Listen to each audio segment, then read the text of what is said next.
Yeah, I brought out a few things. I brought out a few things. We're going to take our first shots today with that Rougarou I got from Rick. Awesome. So I got that banded up. I got a couple of Aries with me. The Python one and the black one. And I figured I would pull out the Thunderbolt. It's been a while since I shot it, but it's a really good shooter. Oh, so yeah. I figured, yeah, why not? Let's bust it out. Oh man, my mosquito game today is really good. I might have to grab something to help smoke them out. Give me 2 seconds. Right. Yep. If anybody pops in, say hi for me, okay? All right.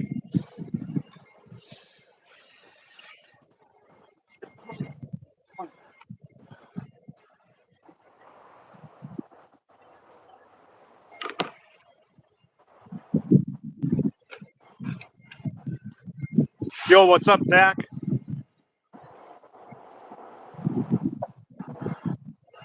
Morning, Brand. Jeff, what's going on? Hoggy, Lone Wolf, Brandy. What's up, guys?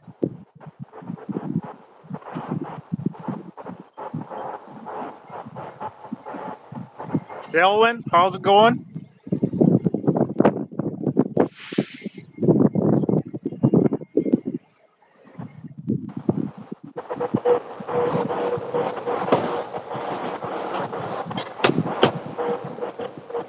What's up, Jade?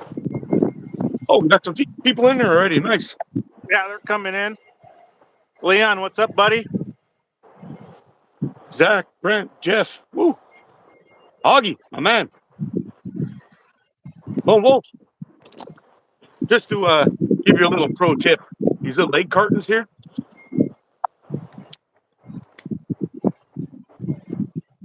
Once you get them smoldering, they put up that little tiny bit of smoke, and that'll just keep on going until the whole thing burns down. And it's a great way. It's like a thermocell out of recycled materials. Works great for those little mosquitoes. Great idea. Let that just smoke away. I got a nice little chunk of it, so it's going to should save me a little bit. They were getting really bad. Hey, buddy. What's up, Ron? What's up, Ethan?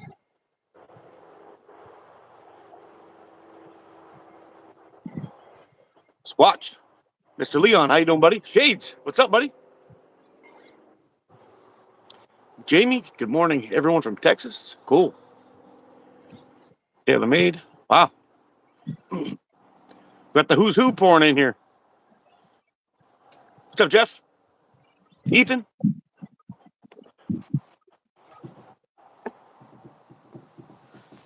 Oh, buddy.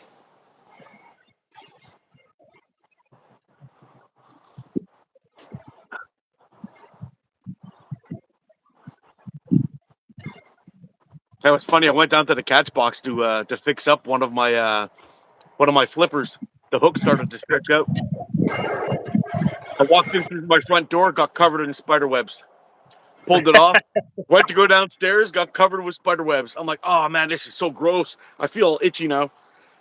And then I ended up getting down to the catch box, reach my hand in, my hand gets covered in a in a spider web. I got to remember to keep the glasses on when I'm moving outside. I can't see anything close, so it's a little disastrous. Yeah. What's up, Jack and Rex?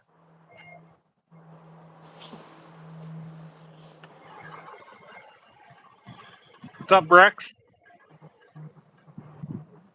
Tractor Supply is a place to be.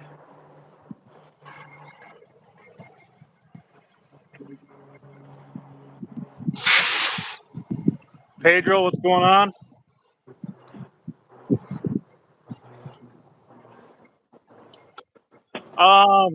Ethan, I'm starting out with my Spitfire.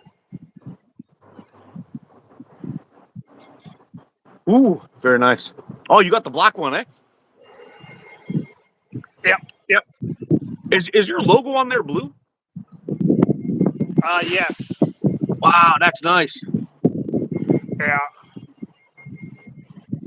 So they've done a few different colors. I think I've seen them in red, and on the brown one I have mine. Mine's black. I've seen the logo as I think I've seen a green one. Yep. I've seen the orange one,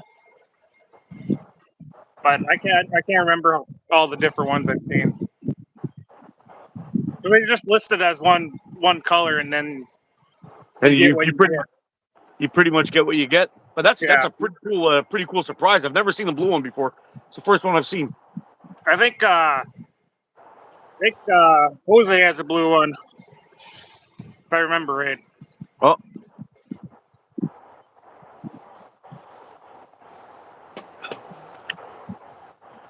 Luke has an orange logo. This one logo one now. Yeah, he won Leon's off one of the waffles. Ah, cool.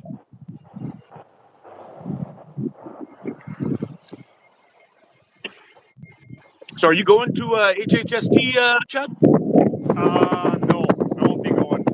Can't make it No. this year. Yeah.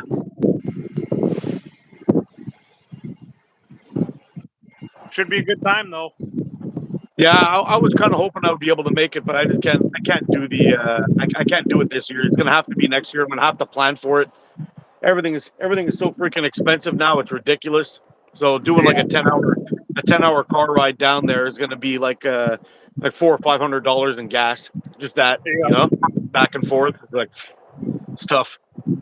It's about 16 hours for me, I think. Oh yeah.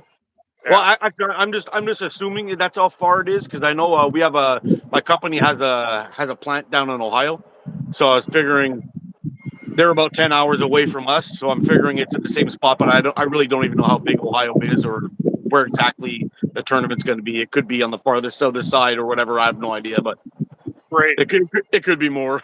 Yeah, for all I know.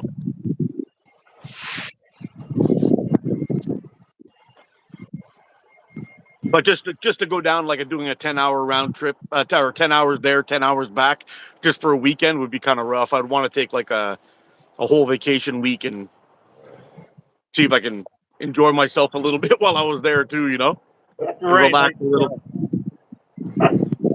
Logan, yeah, Ohio was a take a vacation. few stops on the way there, on the way home. Yeah, that kind of deal. You know, stop somewhere for a day or two, and maybe meet up with a few people on the way back, type thing, and Yep. be pretty cool. I'm gonna try to get there Thursday or Friday. And when does the tournament start? Saturday, I'm assuming.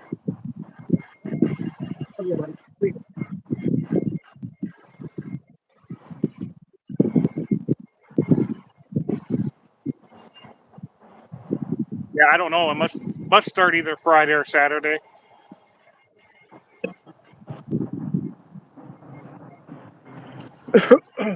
I wonder if they get a big turnout like the East Coast Slingshot tournament. If it's pretty much the same thing, like pretty much everybody shows up to that one, or I don't know. Yeah, I don't know.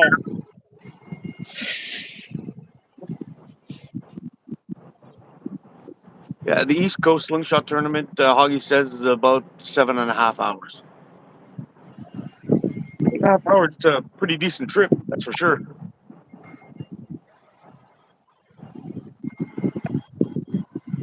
I'll be lifting them, sewing bags. You're making bags, Leon? 48 hours for me, holy smokes. That's not bad at all. Oh, that's really bad. 2 hours, 2 days, I mean, holy smokes.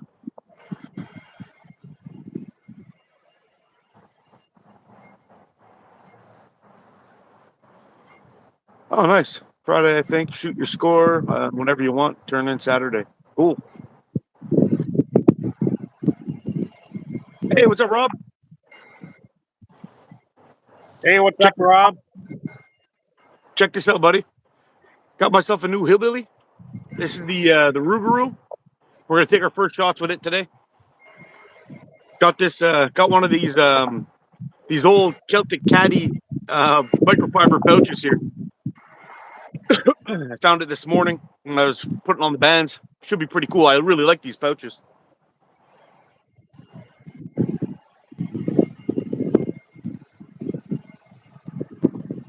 Hillbilly is badass. Yes, he is.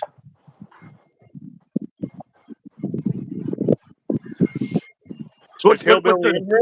I don't see him yet. Nah, I didn't see him yet. He's probably still sleeping.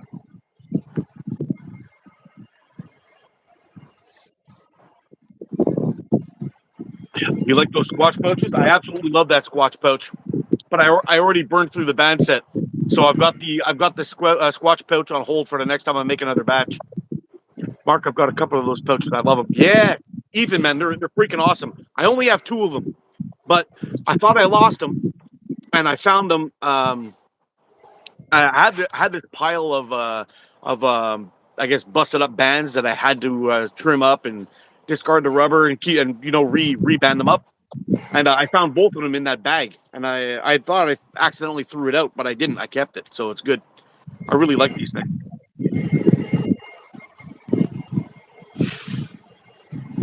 You can get there for free. A boat and an asylum seeker, like the UK.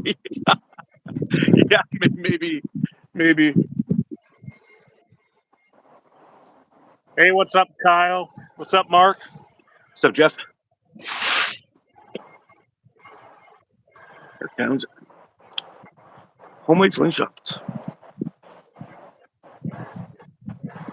That's what's good. Oh, Mr. Al, what's up, brother? That's going to be a pretty interesting day today. Yesterday, I spent the whole day in the kitchen cooking hot sauce, and I was hoping to get some videos done today, but didn't have a chance. Got home, and then we had some guests over for supper, so I was like, oh, okay, I'm not gonna have time to do any videoing today. But today we've got the live chat, which is gonna be pretty cool.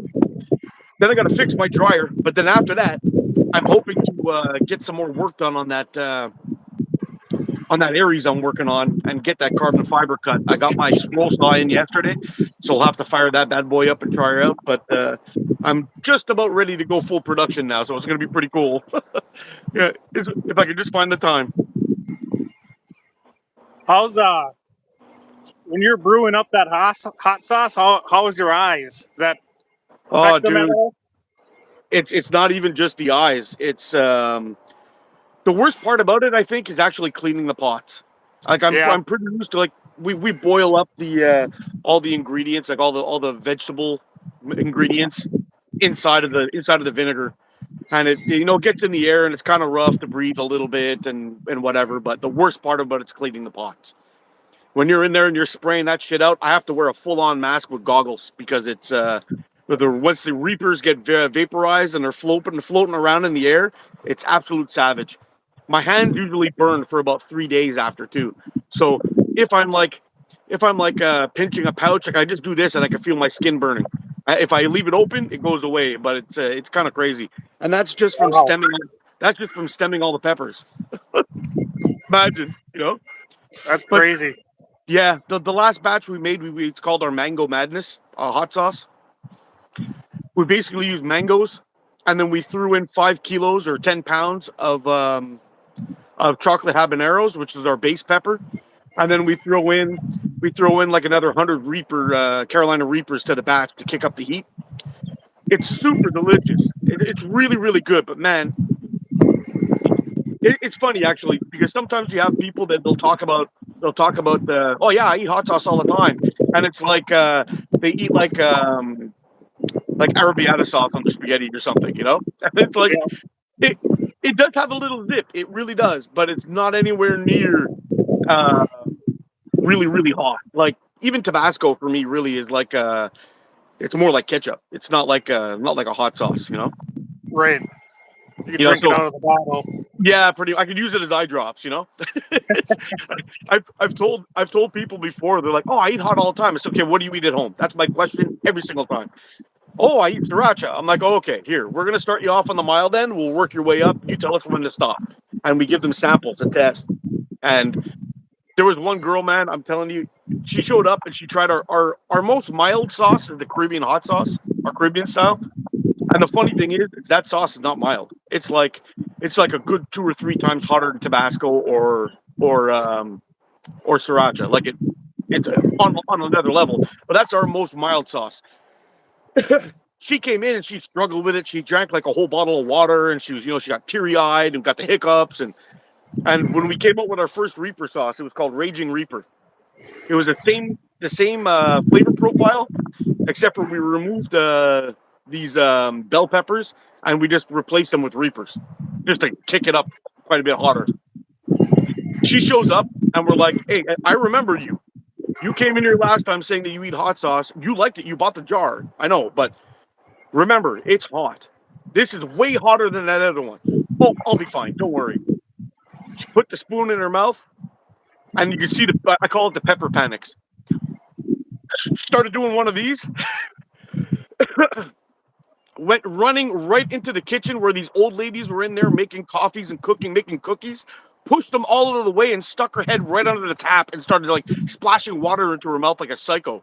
It was I felt bad. I felt bad for the old ladies, but I was like, this is great. I should have had my camera rolling for this because like I freaking told you so, you know? But yeah. Anyway. But you know what? She came back and she bought the jar. That's funny. Yeah, she came back and bought the jar. But there's so many of those people that do that whole ego eat thing, you know? It's like, oh yeah, I can do it, no problem. And they sit there and they're trying to hold it in their face and not show any pain. I'm like, come on, man. You know? Everyone's at their own level. It's their own pepper journey, you know? You just gotta chill.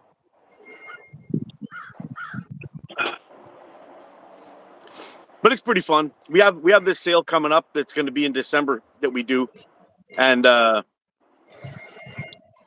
it's pretty insane. We usually get there around the sale opens at like 9 o'clock, and it closes at 3:30. So it's like a school day for a kid, you know. And it's actually out of school, but it gets so busy. There's me and my buddy Roger. We're the two co-owners of our company. We go to this thing, and it sells. We will sell 300 jars or plus in like 5 hours. So there's like no sitting down.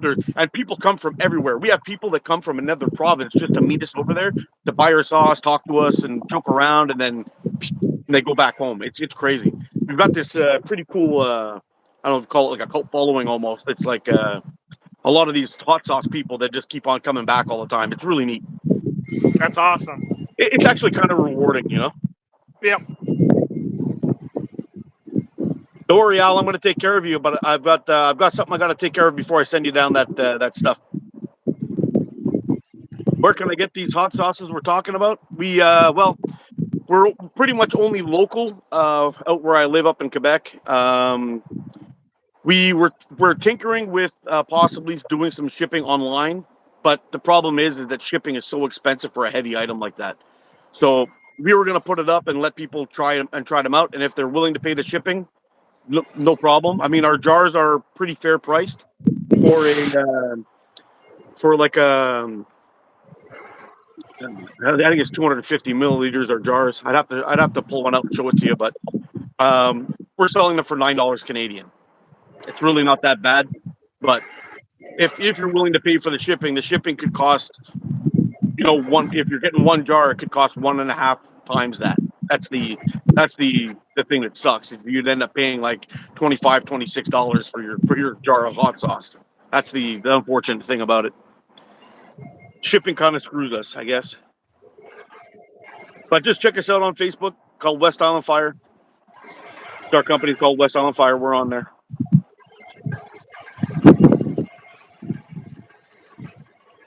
Hey, what's up, Jorge? Billy?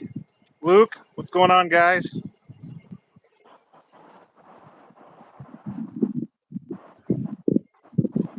The Raggedy Shake's bad. Oh no, that's not good. Hey, Jorge.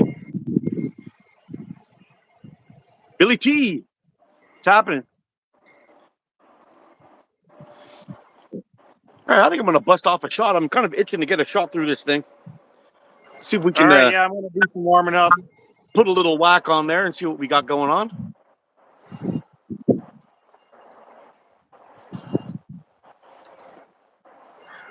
All right, first shot with the Rougarou.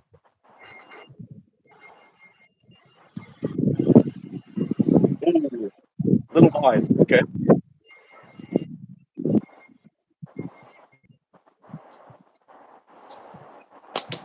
There we go.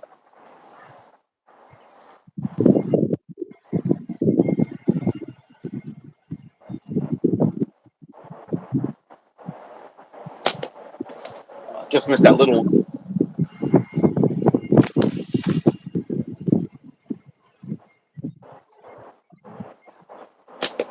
Man, I haven't seen a mosquito in weeks, and they're really bad today. Like, I don't know what the hell's going on. Yeah, I can see them flying around in your screen. Oh, man, it's crazy. And they're all small, tiny little guys. I wonder if we've had a new spawn because it cooled down. That might be the case. Yeah, the mosquitoes haven't been too bad this year. Of course, they come around and spray, but the last week, the flies have been terrible. Oh, really? Yeah. Do you guys get horse flies and stuff out there too? Horse Not flies in and deer town, flies? but you go out in the woods, they're out there. Mm. But yeah, you don't really see them in town, but yeah. Oh, yeah. Yeah, they get really bad. Like, I'm pretty close to like a farmer's field. It's like right on the other side of my fence, pretty much. And I've got some. I mean, I go a little bit farther out. Like if I head into the woods or whatever it is. Inside the woods, they don't seem to be so bad, but they like to hang out near fields, I guess. So when you're walking the trails, or if there's a dirt trail around anywhere, man, they're crazy. I get so bad, I take a piece of double-sided tape and I stick it to the back of my hat. So whenever I'm walking and those things start dive bombing the back of your head, if they land on me, they stick to the double-sided tape and it takes them out. And I just throw them into a fire later on. But they're Oh, nice. really annoying. That's a good idea. Al, today I'm shooting the Spitfire. Al asked what I was shooting. Yesterday, it looked like it was snowing in my front yard and it was aphids. Oh my God, that's crazy.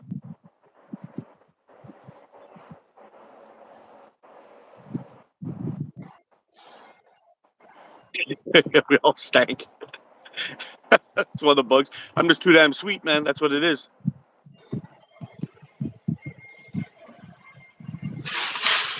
Be careful, Mark. Lockdown in the U.S. already started in mass election season. Oh my! You're not serious, are you? I hope not. That's crazy. Because I know my idiot up here is going to jump on the bandwagon real quick if that's the case.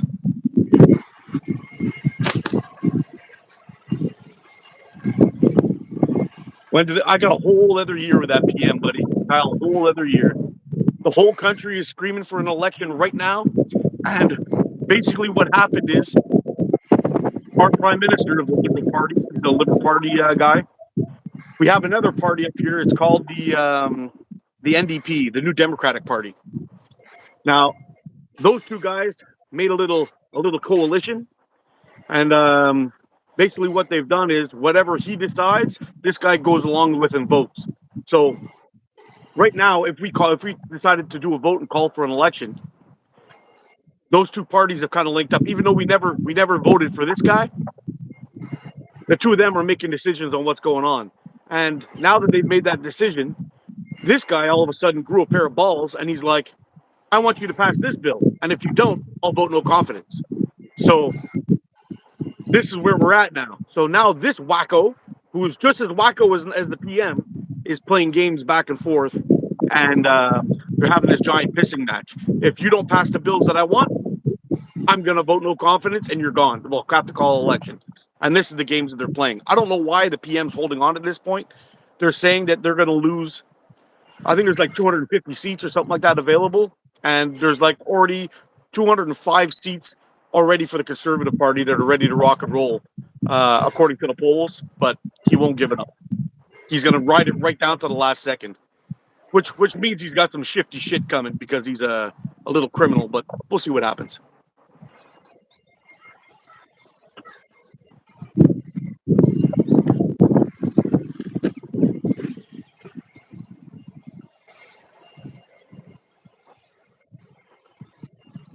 Nice sum up, ATO. That's pretty much it, though, isn't it? That's pretty much it. Yeah, you got to stay away from that political and religious mumbo jumbo, but unfortunately, you have to pay attention, otherwise, you get screwed. Good things coming. No, that's what they say.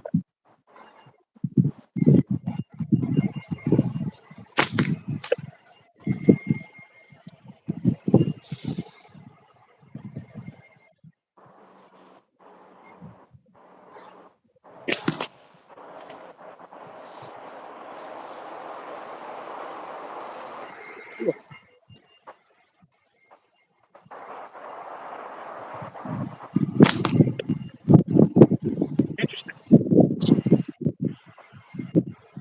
Figuring out this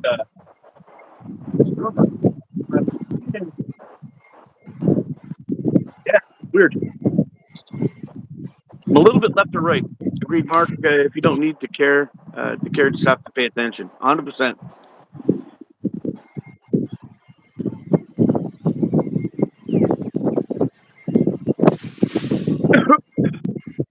Yeah, with that one vote, the liberal candidate has been installed for to run for president. Yeah, that's got to be kind of sketchy. Is that even legal up there? Like, is there? Don't you guys have to vote for? Like, I don't know how the primaries work and all that stuff. I'm not. I don't understand exactly how your system works, but how exactly does that work really?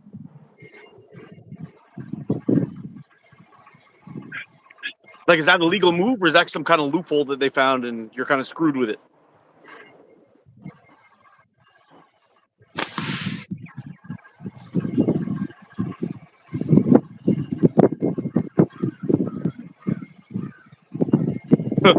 What's happening exactly? Why we have the Second Amendment? Yeah, yeah.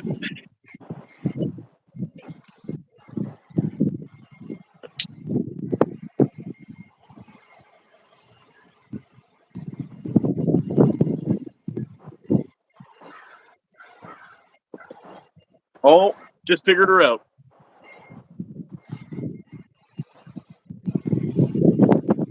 Do you have an Aries, Chad? Yeah, I got one banded up. I'll shoot it here in a little bit. I got the Leighton one, Oh, nice. and then I got a Python one as well. Oh yeah, I man, haven't you got shot. some wind there today too, eh? Holy smokes! Yeah, it's windy today. Oh, Not as bad as what it has been, but oh yeah. it's all right. Hopefully, it's just not affecting the audio too bad. No, it's actually not that bad. I could just see the wind moving the tree behind you there. That I was like, oh, holy smokes! Yeah, shakes the stand every once in a while too, but we'll be all right. As long as it doesn't blow your camera over, you're good, I guess, eh? Or your phone. Right. I got it duct taped down pretty good, so we should be good. Good move. Um, Al, I aim off the bands.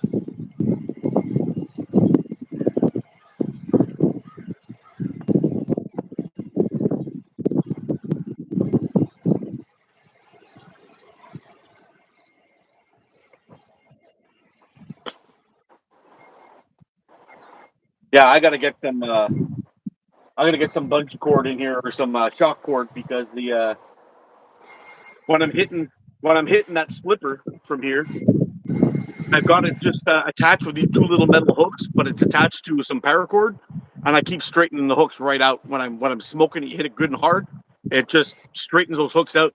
You can see. I don't know if you can see it in my catch box, but that that that 40 mil flipper it just keeps getting lower and lower and lower.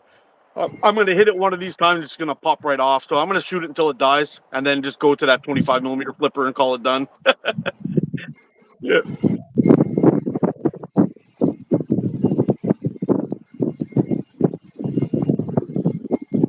Hey, Do no you? worries, guys. I'm not going to go into a deep dive on that whole political crap either, really. But I mean, at this point, there's really nothing I could do about it. You know, bitching and moaning about it really doesn't get me anywhere. It just gets me kind of frustrated. But to the most part, I mean, it doesn't matter. You guys want to talk about it? Talk amongst yourselves. I'll even pop in from time to time, but it doesn't. It doesn't.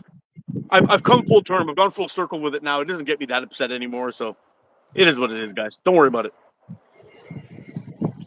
Do you tie knots in between or next to your spinners so they don't slide. Yeah, I started doing it. Yeah, I need to do that. Yeah. I tried zip ties. Someone mentioned, hey, try some zip ties, and it worked pretty good until you shoot them. Oh, And yeah, then, and then they pop it. But the zip ties is a good idea. I never thought about doing that. Like, I could see that working really good on a piece of paracord or something, you know. But yeah, like, it works really good until yeah, you shoot them. yeah, until you shoot them. I also tried the bead thing too, where I tie little tiny knots on like a thin cord, so you don't really see it that much in the catch box, just the flippers. And I tried putting a bead in between like the wasp flippers. You know, they have that bigger hole or that leather one that Omega Sling sells. It's got a pretty big hole in there, so you got to tie like a pretty huge knot on either side. I tried putting beads on it, and I shot the bead, and the thing shattered, and it was a disaster. So I think just tying straight up knot with a little bit of shock cord at the end of your rope to take some of the shock is the best way to go. Yeah. Yeah, Rob says here, um, I use tubes to hang my spinners. I think I got that idea from Ethan. I was doing the same thing too, but outside, I get about the life of them. I get about 2 or 3 weeks out of them before the sun just destroys the rubber and it snaps. Yeah, I hung my bottom row up today with a 1632 tube. But they're still playing there where they can slide around. I didn't tie any knots. I just hung them up, see how long it'll last today. Hey, Sir Otto Egg, I have a question for you, buddy. Do you have to be a dickhead to comment on a YouTube live? See you later, bro.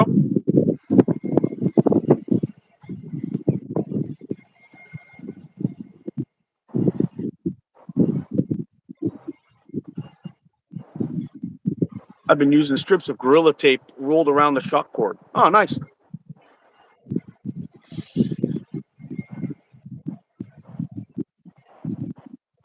Well done. Yeah. Now, there's always got to be those guys, eh? There's always got to be those guys.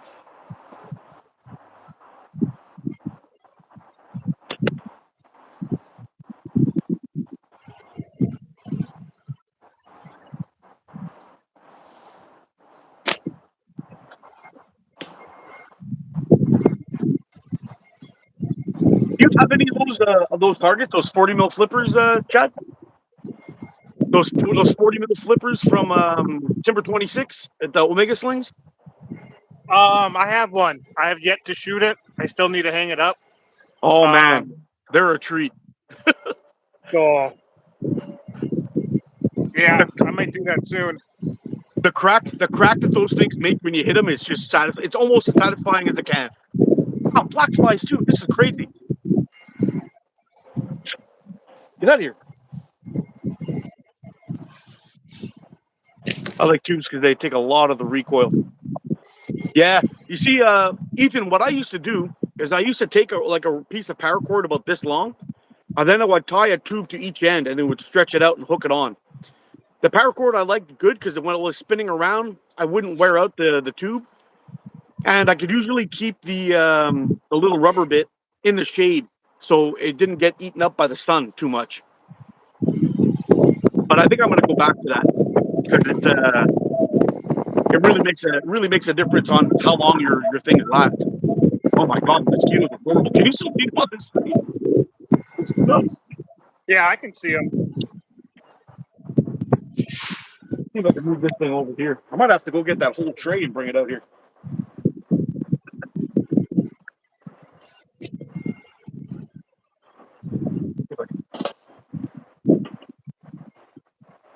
Find a way to put this in. That's freaking awesome. All right, maybe that'll help.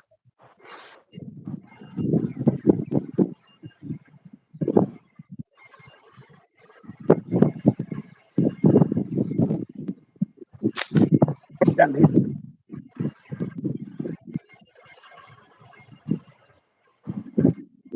Ethan, I got 0.5 Omega, and I actually have the set you sent me. I got tied up right here, so I'll shoot those in a little bit.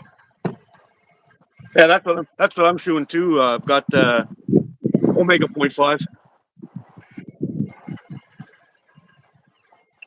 And Which Ethan, I tied these. These are 16 to 10, but I just put a little more length in them for the wrap and tuck. do you prefer the white or the green, Chad? Well, It's kind of tough. I started with the green, and that was short draw, and I haven't played around with it long draw yet. So, and I haven't used the white short draw either. So, Also, kind of a tough decision, I guess. Eh? yeah, I got to get more time behind them, more side to side, Yeah. comparison. And I don't have other. I got Ethan sent me some 16 to 10 0.5 green, so I'll be able to do some testing. But yeah, Ethan, so far I like them. Yeah, I think with the green, I think I would definitely change up my tapers. Yeah, I did find that the when I was shooting the 0.5 green with the same taper that I shoot the white, the draw weight was really heavy for reasonably the same speeds from what I was able to tell. I mean, when I did that review on the green, I was like, "There's no way they're the same speed." And I went inside my house and I made two more band sets just in case I was actually overstretching them. I wanted to make sure I wasn't doing that, so I made one a half centimeter longer. Came outside and shot it, and it was pretty much the difference between the two of them was only 4 feet per second. So that's how much faster the green was for the white from what I had tested. So I probably would actually go back and do another test with the green, but with a different taper. I think the 24 to 12 or the 24, it was actually 24-14 because the elongation was so long, the bands were so short on my template, it didn't even reach to where it's supposed to. But it would be good to retest those with different tapers and see if I can at least drop down the draw weight. But from the draw weight that I got with the white, the draw weight that I got with the white and the speeds I got with the white, it's like holy crap! Like these are amazing bands. They're amazing. Yeah. Yeah, what I noticed with the green, I think when Hillbilly was on here, he kind of said the same thing. You really got to, you know, before didn't really, tune my bands. I'll just cut them to like 7 inches and then just Yep. slowly just shorten them up. But with the green, when I first got them, I started tuning my bands. I'm like, well, first off, they're too long, and then you get to where you need them, and then 50 shots later, it's like you got that much more. So you got to. It seems like they just need a little longer break-in period, Yeah. but they shoot great. Oh yeah, they do. And they have out of all the green bands I've ever tested, I usually found that the green bands tend to shit the bed early. These ones don't. I've got I've got a band set of point 0.4 on a frame right now that I've had on 0.45, sorry, that I've had on the frame for I don't even know how long. Like I just keep on picking up the same frame. I shoot another 100 shots and they're still there. So it's I don't know. I'm kind of blown away by this elastic. Yeah. Hey, Good what's up, morning, Paul? all. Hey, Paul.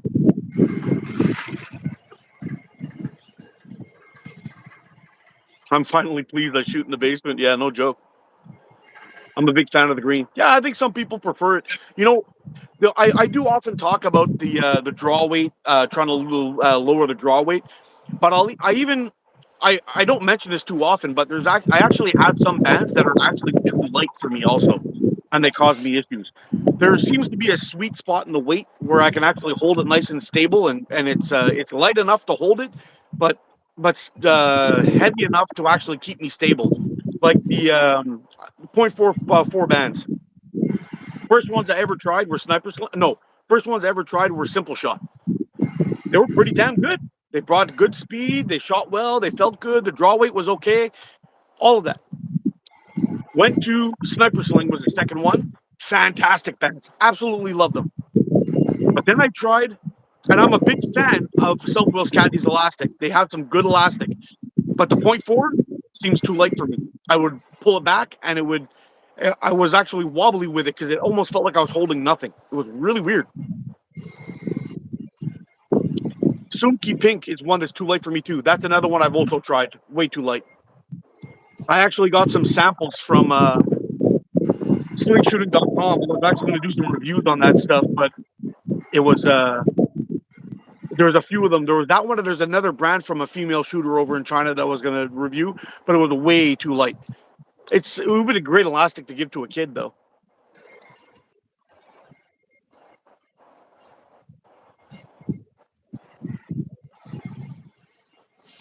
It's fast as heck, but way too light. Yeah. What about TheraBand Gold? I've tested TheraBand Gold, and here's the thing: I actually got decent longevity and good speeds with TheraBand Gold, testing it with a 24-12 taper and shooting 8mm steel. But keep in mind, when I tested the thickness of TheraBand Gold, it's like 0.64 or 0.63 or something like that is the thickness of the elastic. So if you compare TheraBand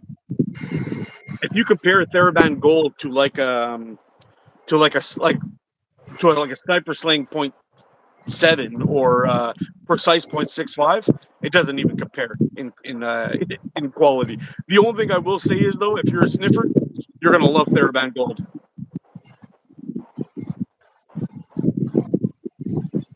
Yeah, I got to get some TheraBand Gold. I want to give it a sniff test myself. It's absolutely delicious. It'll make your mouth water. It's crazy. It makes you wonder. It makes you wonder what everybody else is doing. You know. I bet you Coin's somewhere lying down in the fetal position with a face full of the stuff at this moment. Well, what's up, Juckin? Yo, what's up, Chuckin?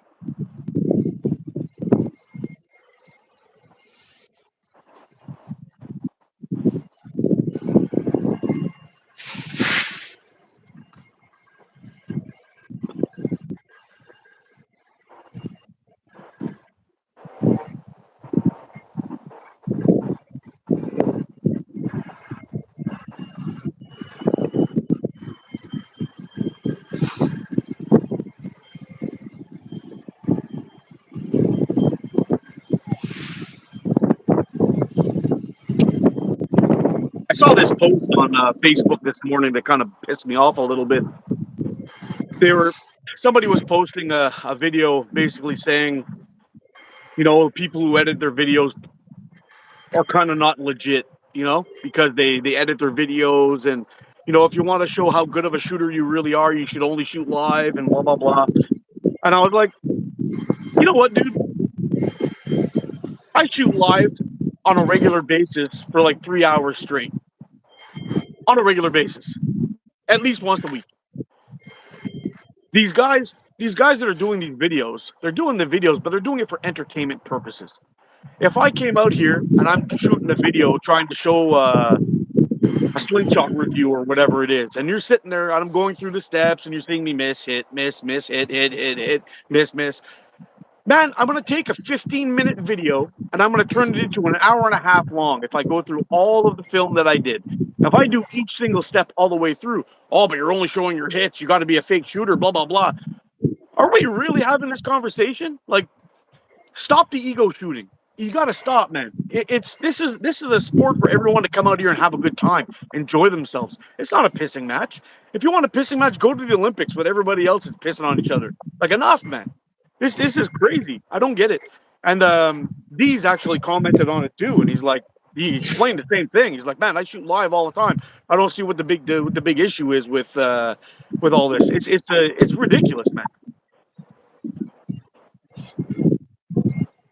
Just before so I guess you saw my post, right? I'm like, really, I don't care what anybody thinks. I really don't care what anybody thinks about my shooting. I really don't care. If you think I'm great, if you think I'm shit, so be it. If you don't like it, don't watch. It's very simple. You know? Yep. If you don't think I'm legit enough, then seriously, don't watch. I don't care. All the important people are the same people that show up here every single Sunday and chat with me. That's the important thing. All the rest of it, I couldn't care less.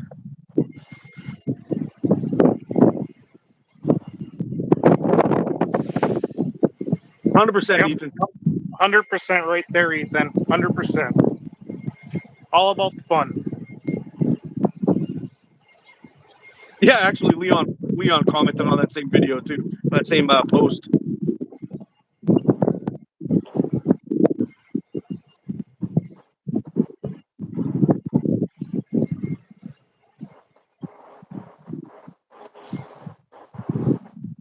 I'll drop him like a toilet seat. There's Hoggy's got my back all the time. I love that dude.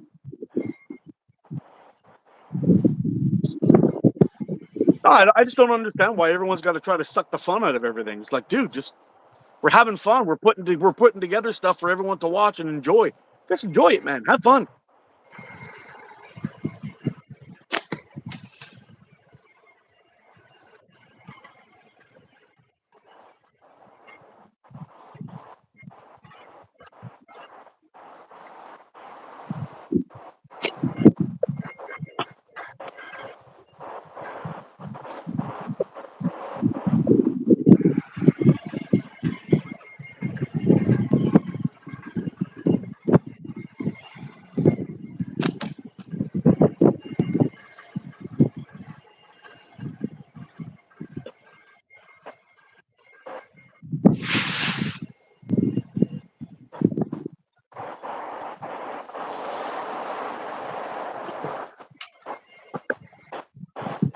All right, Chad. I'm going to ask you the question that no slinger can answer.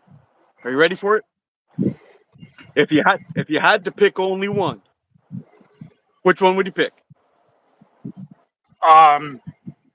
It would be this one. It's the one I shoot the most. Oh, that's your. Oh, so this was an easy question for you, eh? Oh yeah, hands down. I don't Hands care. down, eh? I could throw it in the rocks. I don't care if it gets scratched up. I don't care if I fork hit it, which I haven't yet. The only thing I care about if I ever lose it, I guess, Yeah. it's the ride hard, put up wet kind of slingshot. That would be the one. Just keeps on going, eh? Keep on going. I know it's a hard question because there's several others, but that would be the one. Yeah. I think for me it would be my Aries. I have a hard time putting that thing down. I reach for it almost every single time. It's just great. I freaking love it. It's an amazing slingshot. But if I had to pick a close second, it would be my Prime Fork Spitfire. There's Yeah, something about that thing, man. Woo! There's something about it that just I don't know. It's my second favorite frame of all time used to be my Beagle from Prime Fork. This one has beaten it now. So yeah. yeah, it's beaten it now. And I guess my Titan Hunter's probably 3 or 4. But that Prime Fork, that Spitfire is just freaking fantastic.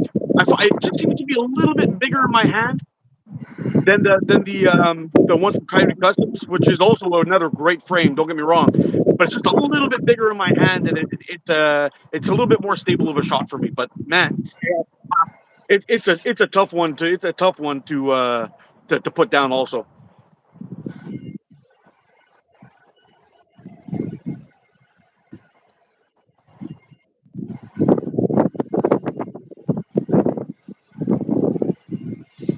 85 millimeter Falcon for me. Ooh, that's a nice one. I'm at work, but I love some good slingshot chat. Appreciate y'all. Hey, how's it going, Randy? Thanks for stopping in, buddy. Ziggy, what's happening? I know Hoggy loves the torque.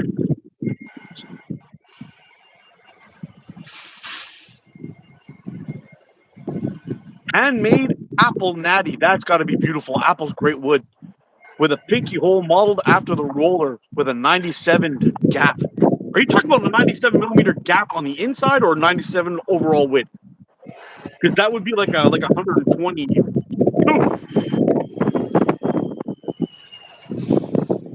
That'd be cool to see. I'd probably go with the Medusa or my Rooster PFS, but PFS would be my Red Thorn Hunter. Oh, nice.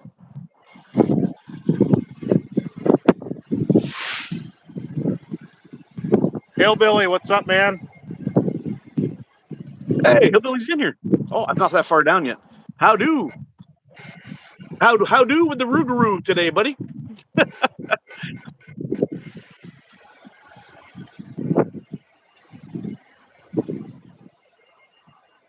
Check out the slang from Seljan, Ziggy. Yeah, well, the Torque is a Seljan slingshot also. He's got lots of good ones out there. Wasp Outlaw. You know what? Have you ever shot an Outlaw before, Chad? No. No. Me either. I've never shot one. I do have the Venator, which I absolutely love, but I've never shot the Outlaw before. The only wasp frame I've shot that I got is the imp. But Oh, the Imp? yeah, which Yeah. is kind of small. Yeah, it's too It's a small for fun me. I can't shooter. shoot it. But there's a few out there I want to try someday, eventually.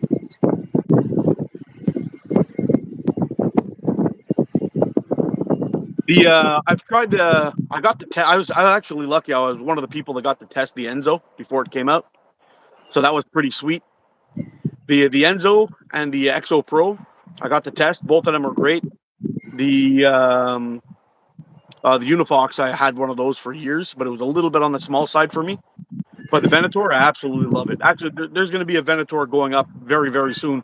I was going to do it a little bit earlier, but I'm so close to 10,000 subscribers. I think I'm just going to wait for that and make a huge package. I've got like another 130 subs to go, and we're there. So once that comes around, I think I'm going to put together like a big huge kit with a nice bag and I'm going to put together a whole bunch of stuff for one really lucky winner, and and again for all members, I'm going to be doing a giveaway with a Venator. Also, I've got one of those lying around, so I'm building a kit. It should be pretty good. Next week, I'm probably going to make a purchase from from Omega Slings and throw a bunch of stuff in there for that milestone, I guess. Get some elastic in there, some other stuff, and then we'll see how it goes. I want to Yep. get a. Someone was saying I think it might have been Al just the other day. Can't remember what frame from Wasp, but it's a glow in a dark one. I want to get a glow in a dark frame. I don't have one, but I want to get one. I don't have one either. That would be pretty damn cool though. I wonder how it would be like shooting at nighttime if it really like lightens up that fork tip for you, you know? Enzo, there it is. Al just said it. Oh, so he has an Enzo that glows on. Oh, yeah. Yeah, that'd be super fun. I know Simple Shot has the champ, but I might pick one of those up too. But Just send it all to me, ATO. Save the waffle and the aggravation time. Yeah, we'll see. You never know. Things could happen. Simple Shot has a glow in the dark champ. I've never shot a champ either, actually. I hear that's one of those must-have tools.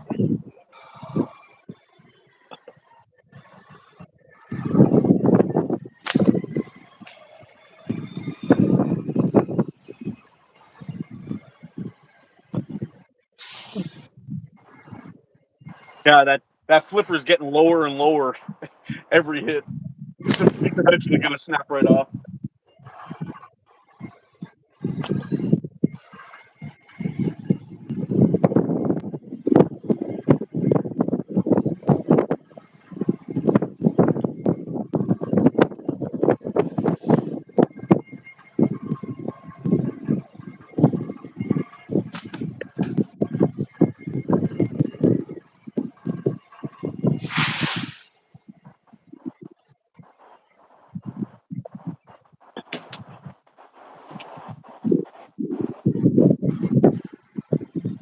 When you make your next natty, can you get glow in the dark paint?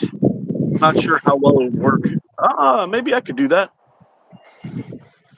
Champ's what my wife wanted ACC. It was the first micarta frame I've ever made, and it was a turd. that's awesome. Dropping that flipper like a toilet seat. Doing my best, buddy.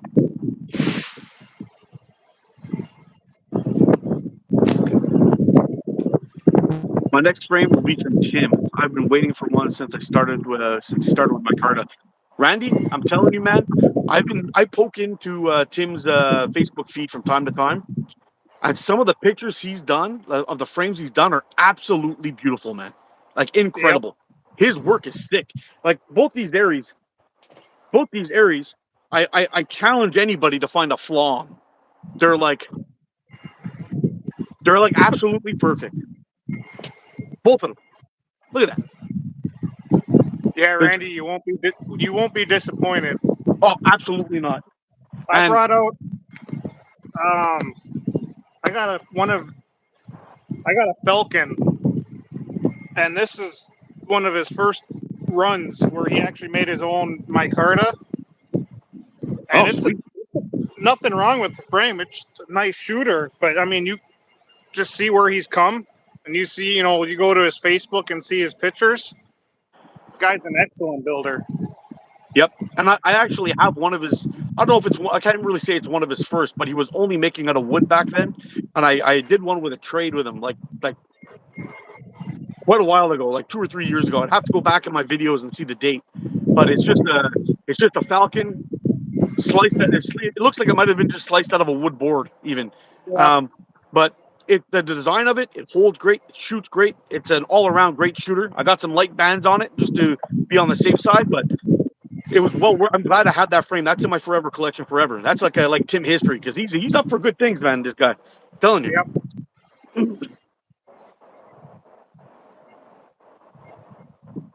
Yeah, Paul, those copperhead ones are sweet looking. Oh man,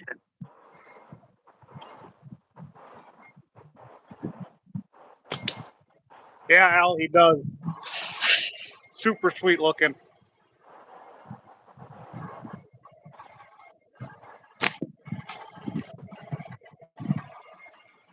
and to top it off, he's a good dude and a hell of a shooter. You know, Yep. that's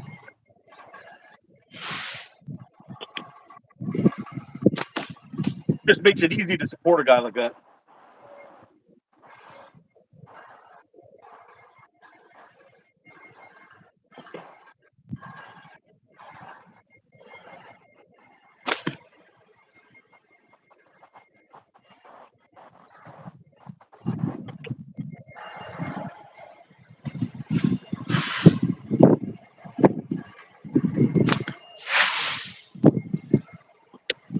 Oh, I barely caught that one. Not enough to make a slip, but just got it.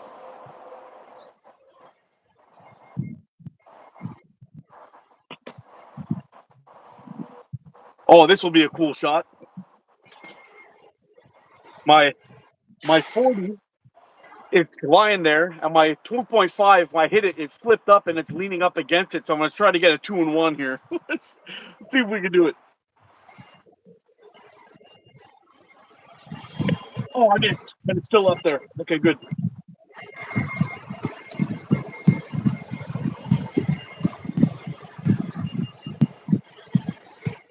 Now I can't hit anything. Look at this.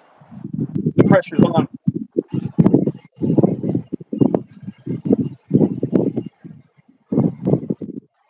There we go. Got them both. Got it. Uh,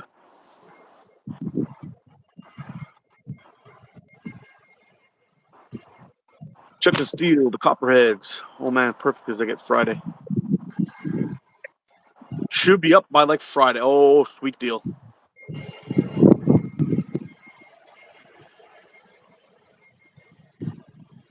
If you're hoping for Friday, I'm saving some money. It's gonna happen. It's gonna happen. I'm getting me one of those. We'll see. We'll see.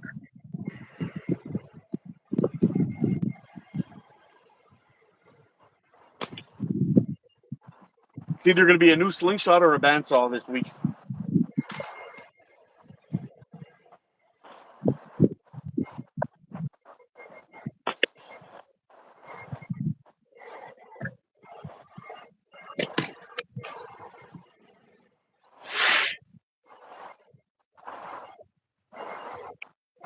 Oh, and I killed it. Wah, wah. It's dead. All right, so we're gonna put the Rubru down, and we're gonna pick up something else now. Have a little fun. Switch it up a little bit. I think this coat's coming off.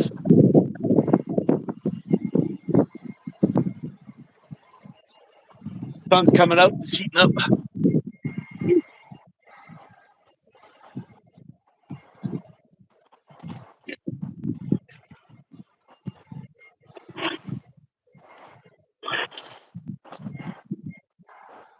Hunt the Eurasian collared dove. Huh.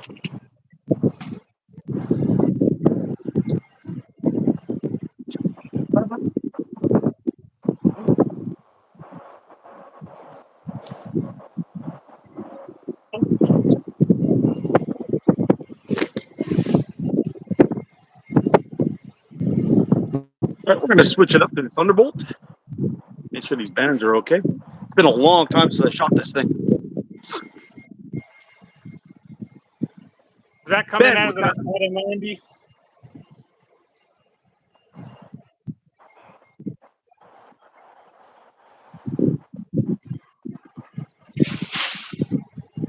Dude, Ethan, the rooster is sweet. That I haven't banded up and shot it, but it fills the hand so nicely. It's amazing.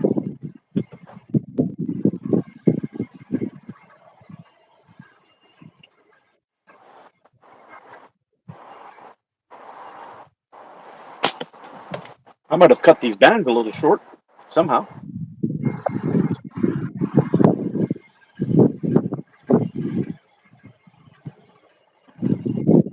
Yep.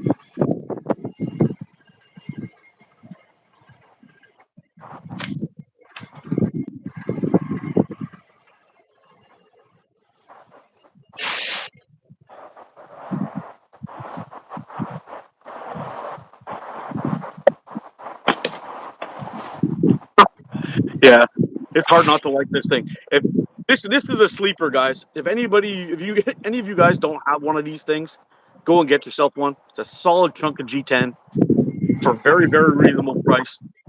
This thing is freaking badass. 90 millimeter fork width, because I know Min makes a lot of his frames at 85. This thing is probably out of all of his his production style frames that he makes. This is probably my favorite. This and the airship. Now, if the airship came in 92, ooh, that would be crazy. Yeah, the only sniper sling frame I got is the Beast One. Oh, I've heard good things about that one though. How do you like Yeah, it? I like it. It's a nice frame. Yeah. Eh? And for being G10, it actually, in the cold, it's not as cold as what other G10 is. I don't know if it's the texture it's got or, but Really? Eh? yeah, it's a good frame. Huh. 'Cause I know G10 does get kind of cold, but Yep, it's also a better option than metal, but not quite as warm as wood. You know what I mean?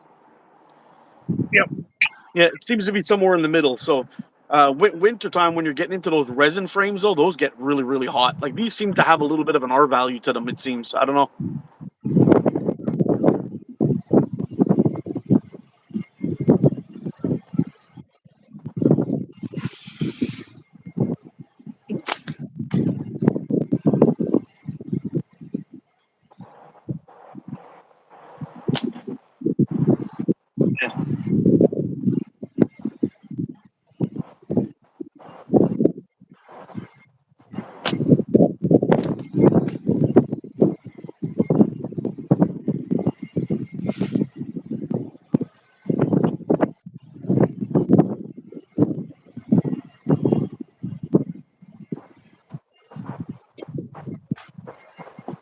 Oh, just missed. Had a good run going there. 90 millimeters, king. I agree. I agree, JB, 100%. I think my hands would sweat in a storm. Sweat in a snowstorm. Yeah, I'm kind of the same too. I sweat pretty easy. Wide frame for a wide guy. Yeah, I think the next time I buy one of those frames from Sniper Sling, you know, one of those production style frames, I think the next one's going to be a Biswan. I might try that out. Hey, Ethan, if you ever want to try one of these guys out before you buy one, I can send you one down and you can test it out. And if you like it, you can send. If you like it, you want to buy one, send it back.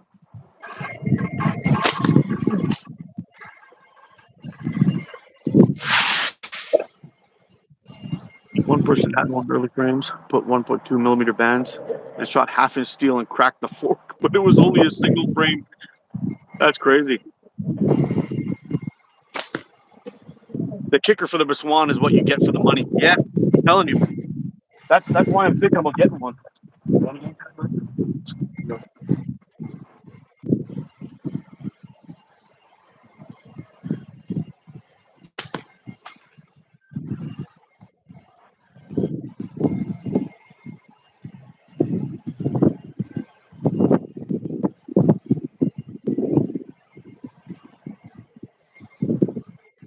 Yeah, I haven't tried the Biswan yet, but I really like the shape of it.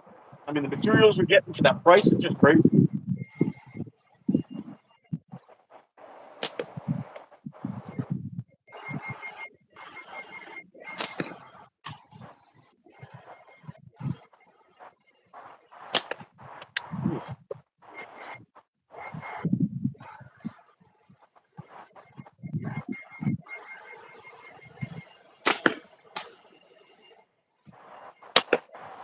I barely caught that one. That was really close. How's my Aries coming along? Not too bad, buddy. I think today, at some point. So after this live, I got to go fix my dryer. I was mentioning that a little earlier today. My element in my dryer shit the bed, so I got to pull that thing out, clean the whole pipe, change the element, take the front bonnet off, and I got also a little roller thing that's kind of damaged and making a lot of vibration in my dryer. So I got to fix that too, if I can anyway. But after that, I'm gonna head on outside and start working on that Aries. I'm gonna cut out that last bit that I have out of the carbon fiber, and I received my copper clips. I was a little bit or copper bar that I'm going to make the clips out of. I was a little concerned about the copper being too soft. I had a bunch of people tell me, "Oh, it's going to be too soft, too soft." When you grab a section that's this long and you try to bend it in any way, forget it. It's going to be more than enough sturdy, I think. So I think the copper clips, shiny copper clips on there with the copper liner, the two red liners with the copper carbon fiber. I think it's going to look absolute savage. I also received a scroll saw yesterday too, so I got to set that guy up. I think I'll do a little bit better cutting with that thing than the curvy cutting and all that stuff, and the blades might last a little longer. Well, at least they're cheaper, so we'll see how that goes. New Sling, yeah, new channel from ATO dryer repairs. Yeah, you know what's crazy? When the dryer broke again, I decided, oh, let's see how much it costs to go buy a new dryer now. Man, I used to be able to get a dryer for like $300 5 years ago. They're over $1,000 here. $1,000 for a freaking dryer. That's insane. So I'm like, yeah. So I'm like, nope. I'm gonna build one, and they don't even really have any in stock. So you're lucky if you find one in stock. Otherwise, you got to wait a couple of months for them.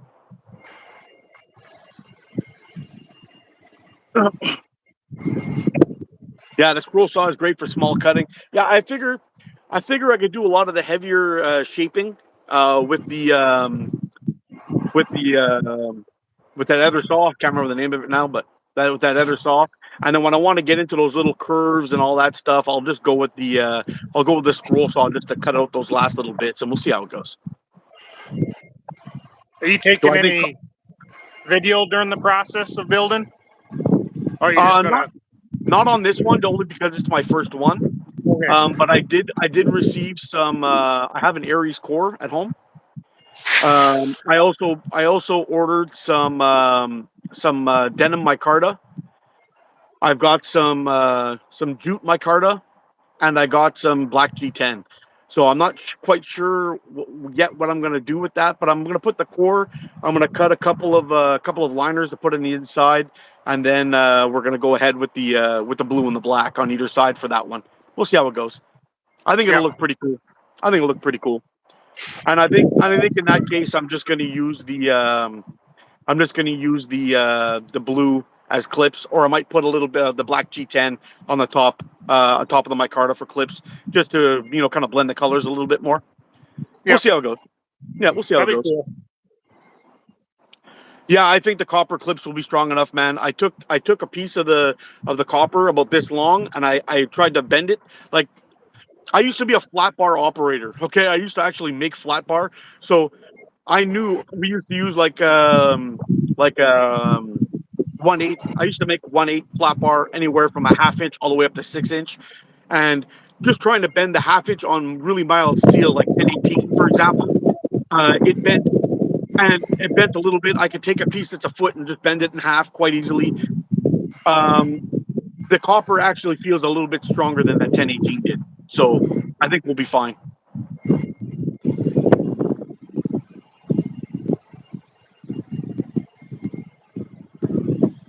I think we'll be more than fine, actually, because I'm only going to be using a tiny little piece of it. Plus, I'm going to have a screw going into it with one of those little cup washers, so it's not going to have much room to move at all. So I think we'll be fine.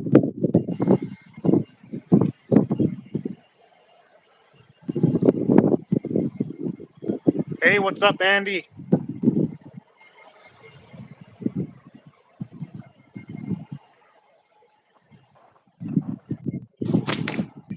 Hey, Andy, how's it going, buddy?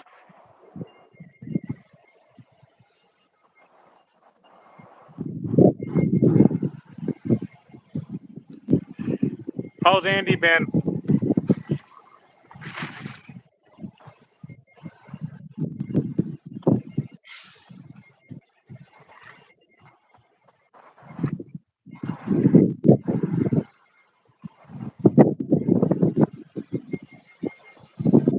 Andy, that bullseye was dedicated to you, my brother.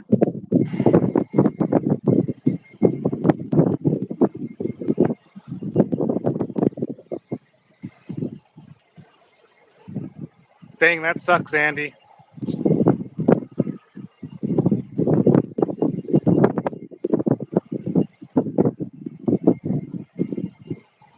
Clicky catapults, how you doing, buddy?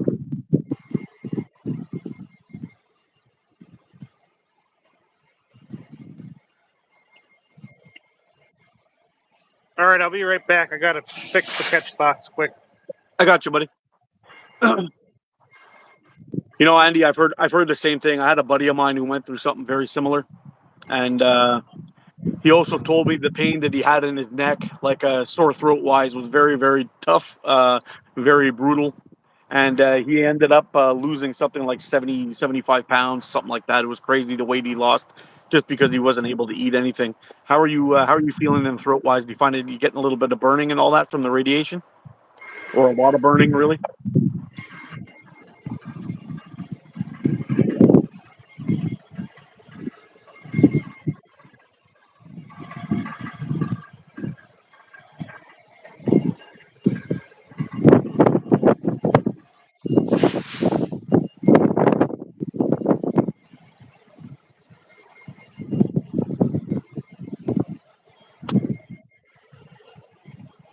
Mosquitoes. Feels fine, dry, lost most of the taste. Yeah. Yeah, Glenn said the same thing too. He had the same kind of issue. No pain. Oh, that's good. Hopefully you don't get the same thing he did. He was my buddy Glenn wasn't able to eat or drink or anything. He was having a really hard time with it.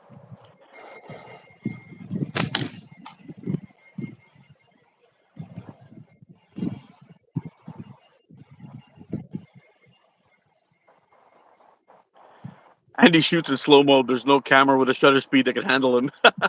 Yeah.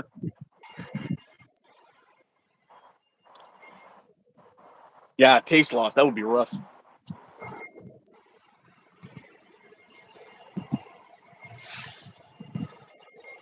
They get in their cup going.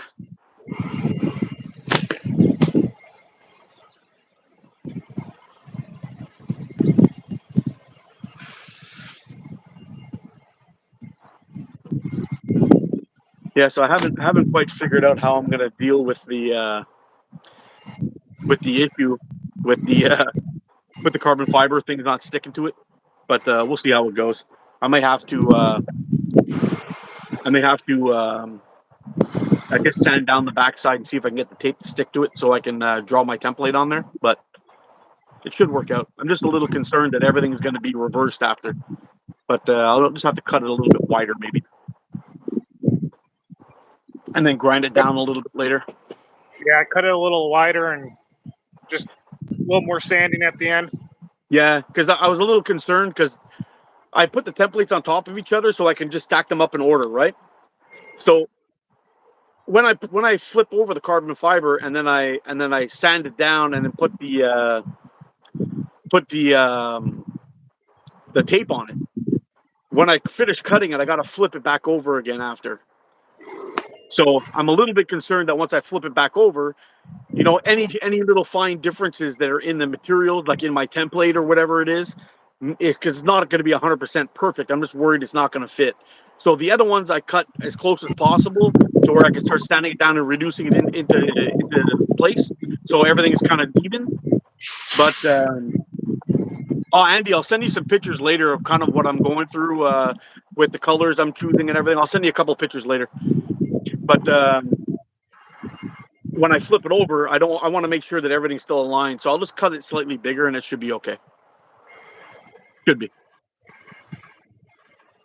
Yeah, it's pretty cool. I got some carbon fiber, some copper inlaid in it, and I'm going to match that with some copper clips, some red, copper, red, and then black G10 on the back. It's going to look pretty. Should look pretty good. I'm actually a little concerned. It might be a little bit on the thin side, but it'll be strong enough to shoot for sure.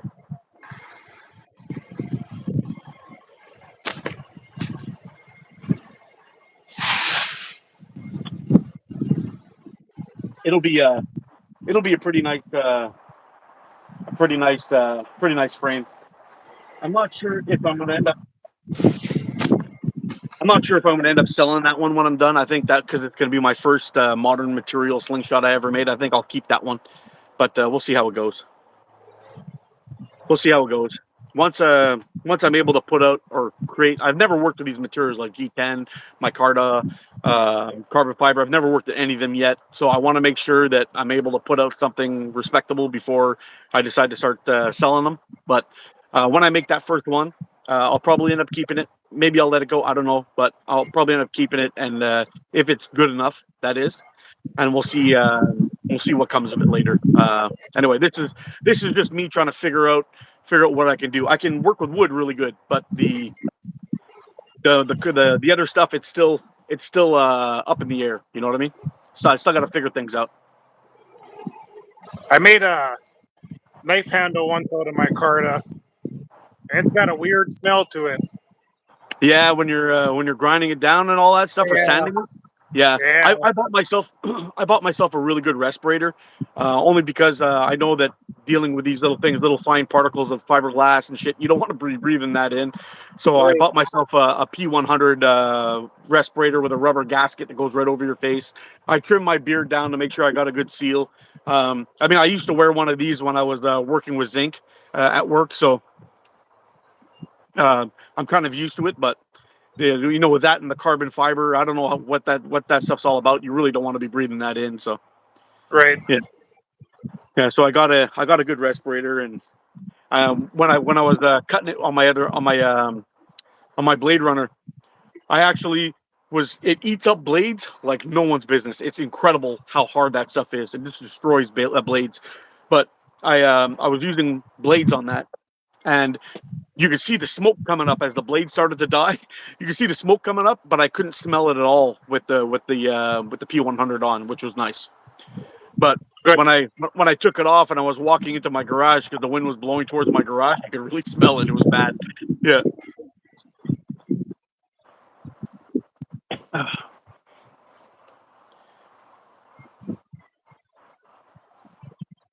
Yeah, you need to keep that one because I'm gonna regret. Yeah, you're absolutely right, Ethan. I'll definitely probably keep that one.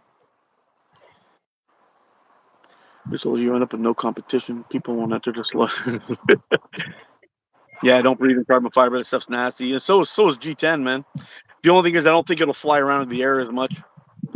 These gamma rays I'm taking every week, making me faster. Whatever you do, don't make Andy Lowe mad now. He's gonna turn green and be like, it's gonna be insane. The speed that's gonna come out of him. Yeah. Yeah, he's gonna turn green. He's like, that's a secret. I'm always fast.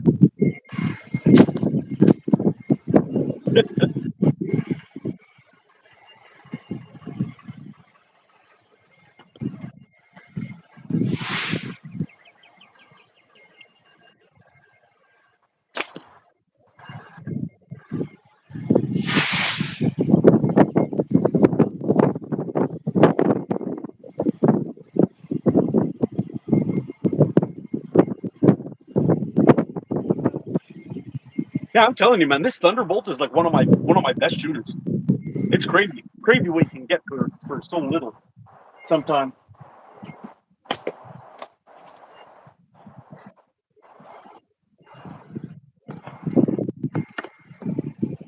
I got a new material that's non-toxic and makes zero dust.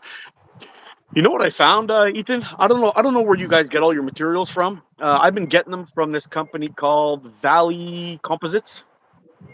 Seems to be like it's out of China, but they may have some place out of here that sells them. The I can only seem to get these pieces that are like 15 inches long and like 6 inches wide.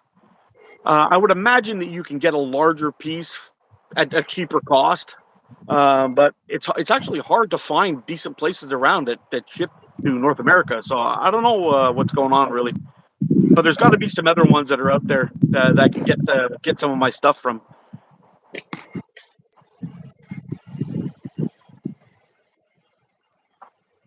There's got to be some places out there that oh, maybe I just haven't found yet.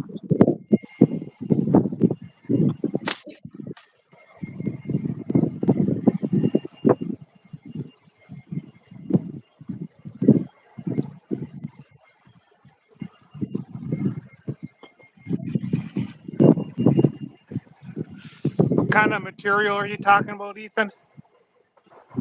Like a G10 or Micarta. Okay. Takes it force up to like Champ 2, better than G10. Maker's Material Supplies. Maker's Material Supplies. Okay, I'm gonna check that out.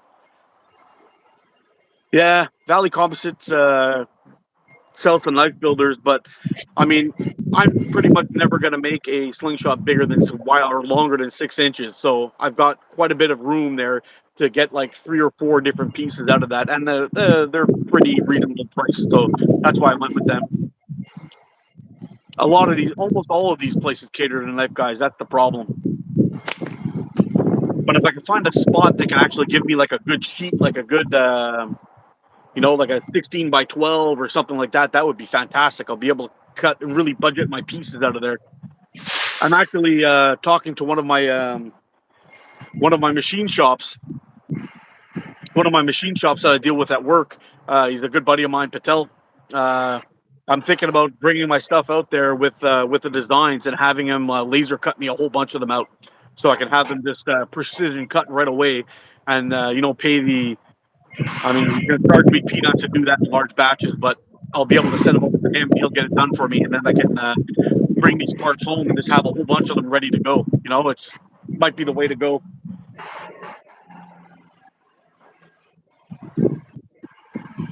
Does anybody own a PPSG OTT? I don't think I've ever seen that one. Make yourself 15 by 10 sheet, 15 by 11 sheets. Oh, that's much better. Oh, yeah, that's better for sure. So does Pop's Knife Supplies and Texas Knife Supplies.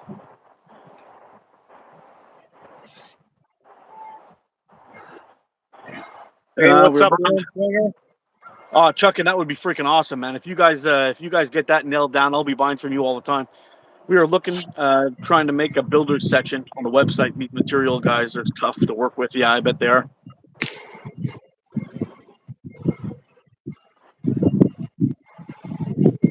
Yeah, that would be really, really cool. actually.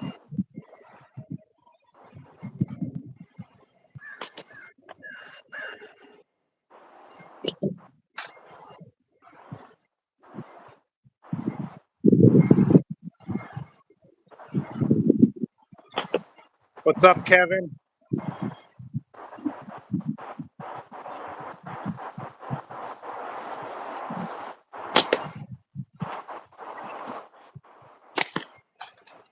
Hey, Kevin, what's up, buddy?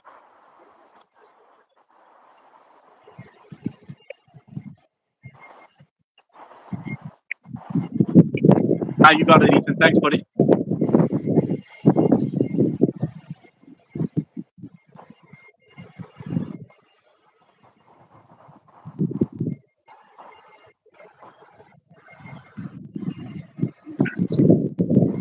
Finish up this magnet here, and we'll switch the frame up.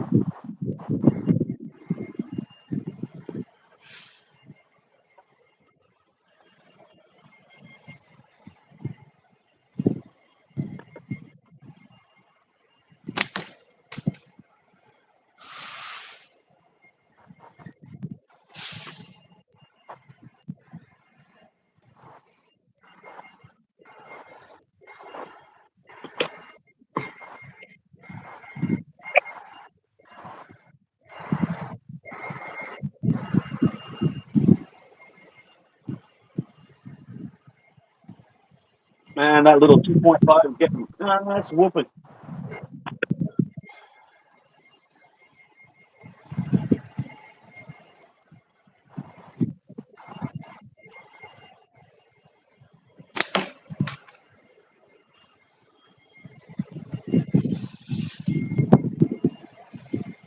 Hey, JP, do you guys carry these on your website?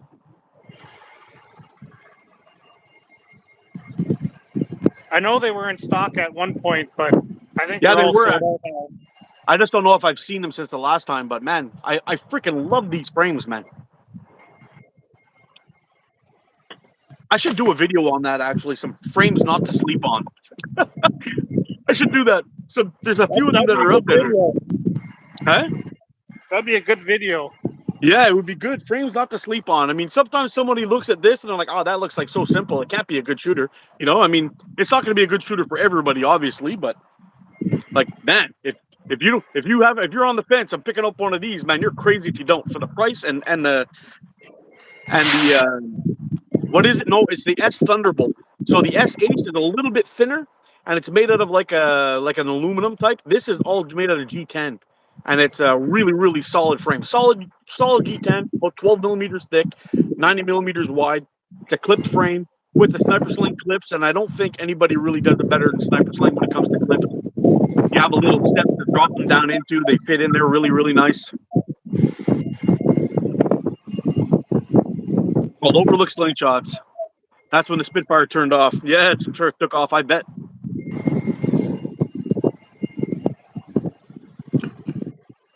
Yeah, the S Ace is pretty good. But for those of you who like 85 millimeter frames, you'll probably prefer the S Ace.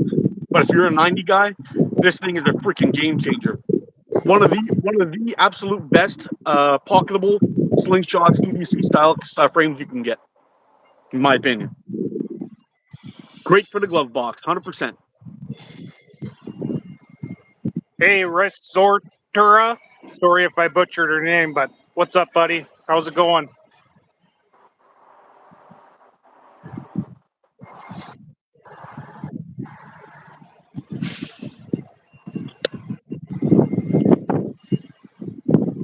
Guys, if you haven't, go check out his channel. He makes some cool frames.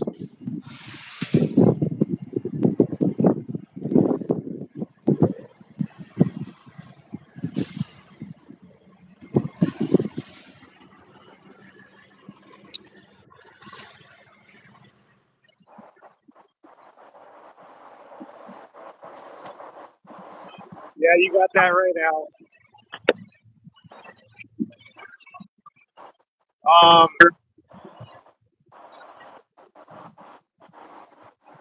Then it's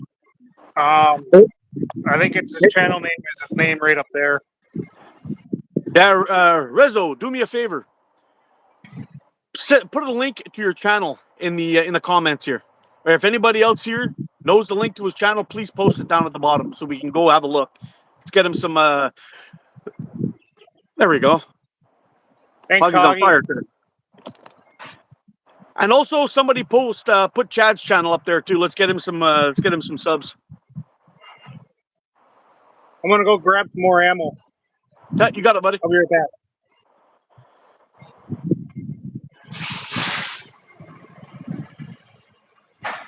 Hey, Resort. I'll be subbing to you right after this live's done, my friend.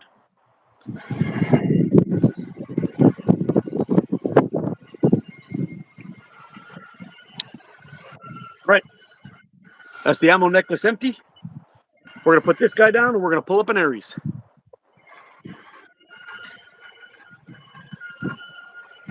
We got 2 of them here today. Which one do you want to see first? Black or Python? First one who comments gets it.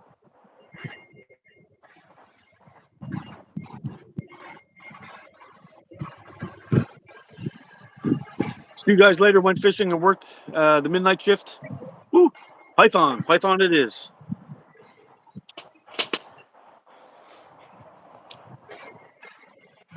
I'm telling you, man, these Python ones are so damn sexy. I love the fact that they put the black G10 on the back, but busted the black clips on top with the Python skin on there. It's just beautiful. Beautiful. I love the look of this thing. Those things actually look better in person too than. Yeah, the camera doesn't do it justice at all, eh? No, it doesn't. It really doesn't.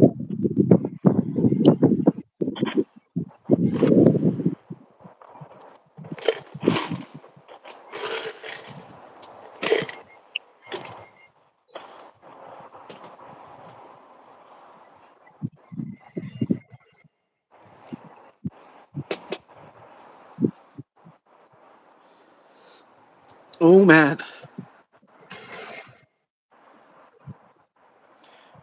Have you noticed, Chad, when you look at the Python pattern in the sun, it almost looks like it's got an iridescence to it, eh? Like a real snake skin. It's kind of wacky actually looking at it. It's really cool. Yeah, I'll have to bring it out in the sun and take a better look, but it's sweet looking. Oh, I know. And I tried taking good pictures of it, but it doesn't seem to come out in camera for some reason. It's beautiful in person. Yeah. I love Python. I can't watch no more. I'm going in debt. Yeah, I bet I was lucky enough to get this one in a trade.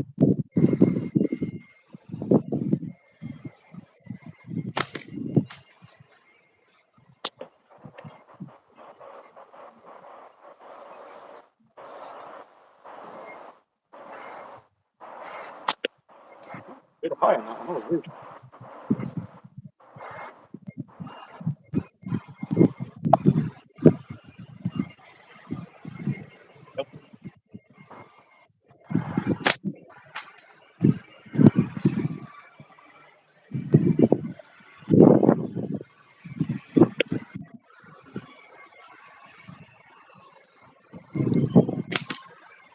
Yeah, the copper carbon that I got when I was going through the list that they had over there, they had a few, and they had a gold flake one, which was really, really nice, but it was way too expensive. They had a silver flake, and then they had the copper flake, and I was like, you know what? The gold flake is beautiful. I love that gold and black color. It looks great. The silver looked really good, but the copper's got like I don't know. It's got a prettier color to me, in my opinion. Like shiny, like polished up copper. Looks beautiful, man. It's like a deeper gold or something. I don't know how to explain it. Like it's a gold with a little red in it or something, but it just looks different, and it really gives me an eye boner, to be honest. So I'm like, man, that's it. I'm going with the copper. And then thinking about it after with the copper and black, with the copper clips, and then the little bit of red accents in the liners in between, it's gonna look fire, man. It's gotta look good.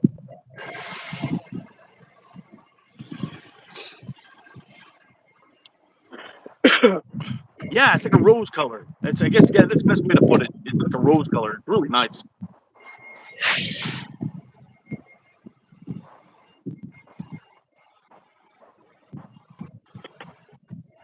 Yeah, we'll see how it all turns out when we're done.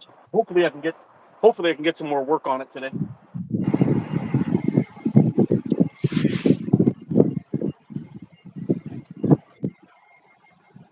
I don't have a rooster by Ethan. I actually have to put all my slingshot purchasing on hold for the time being. I got some catching up to do. I got a little bit too out of control with my sling purchasing, so we're gonna have to wait for a little while. And anyway, I'm gonna make a few, and we'll see how things go. But yeah, yeah, it should have been good, but then shit started breaking around the house that I have to pay to repair. So it is what it is.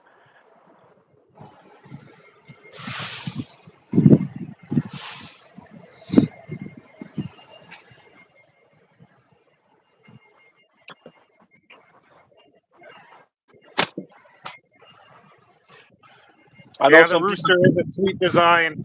I got one yesterday that I won off the last Andy's raffle, and Oh, he you sent got it to me. It's a sweet design. It holds well.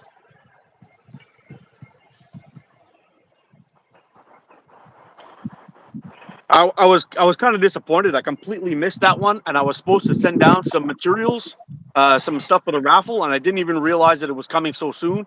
I figured I had like a couple more weeks, to send it down, and then I was like, oh shit, I woke up the next morning, I saw it popped up in the raffle, and I was so disappointed. I didn't realize it was coming so soon. When I was talking with Mikey, he was talking, oh, it's going to be in a few weeks, don't worry about it. And I was like, oh, okay. I didn't realize it actually meant like in 2 weeks, it's here. Right. So I'm not even sure I could have gotten it down in time anyway, but I had a GZK sideways to put up for raffle and a GZK smoke I was going to send down there also.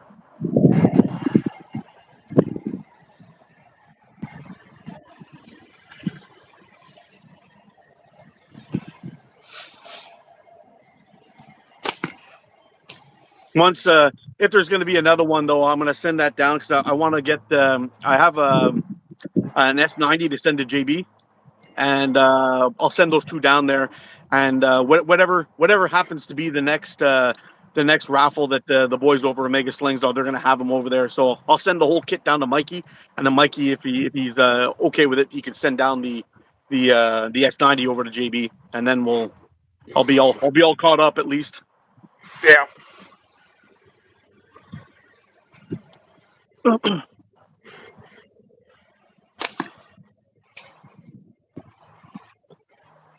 And I only have a couple of tree forks left. I got like 4 maybe.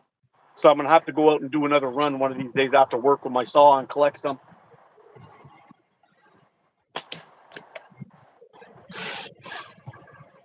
So I get some building going. I don't know if you saw that last one that I had, Chad, that hillbilly one. But I was super, super proud of that one. That thing was crazy. Yeah, I saw that. Man, that was something else.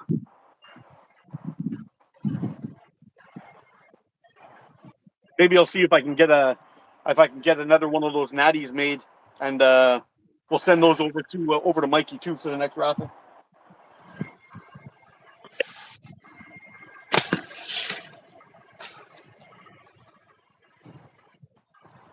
I was actually I was getting ready to send that off to Hillbilly, and Hillbilly had asked me to sign it.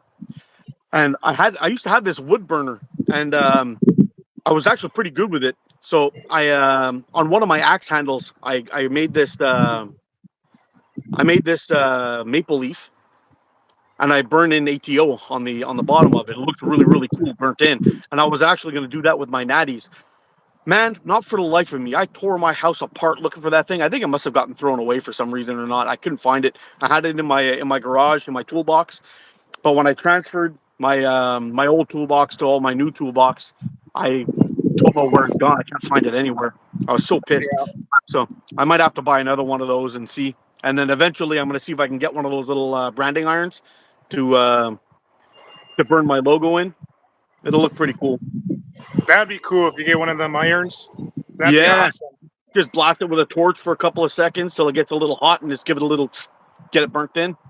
I think That's what Hillbilly does. He showed me his. Catapult Carnage has one for his. Yeah, his is an electric one though. You have to plug it in, and heat it up, and it's quite expensive. So Oh, is it an electric yeah, one? yeah, it's quite expensive. Yeah, I was poking around looking at those, and I was like, oh shit, I'd rather just buy some map gas and hit it with a torch real quick, you know? Right, Yeah, and but it's like $30, you know? right. No, it adds a cool touch to it though, for sure. Yeah, it really does. I wouldn't make it too big. It'd be like about the size of a quarter, I guess, the little logo.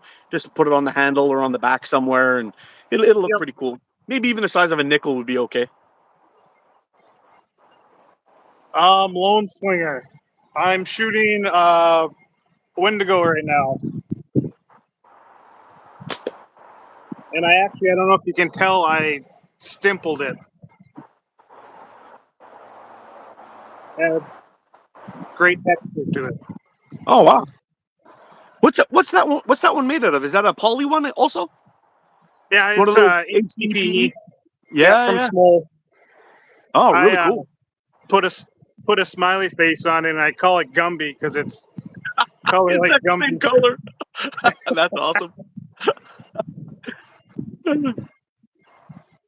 Does a soldering iron? Yeah, it would work. The only problem is that it's too thick. Like if you want to do really, really fine lines with everything, you have to have that little bit of a wedge. I found the bits. I just didn't find the iron. Can't find the iron anywhere. Something big coming with the Wendigo. Oh, buddy, you just got me excited because I love the Wendigo. Oh, that just perked my eyes up. Yeah, no joke, eh?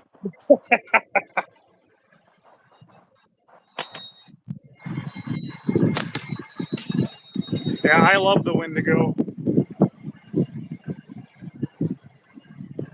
I know there's always that question between the Wendigo and the Rougarou and all that stuff, and who likes what better.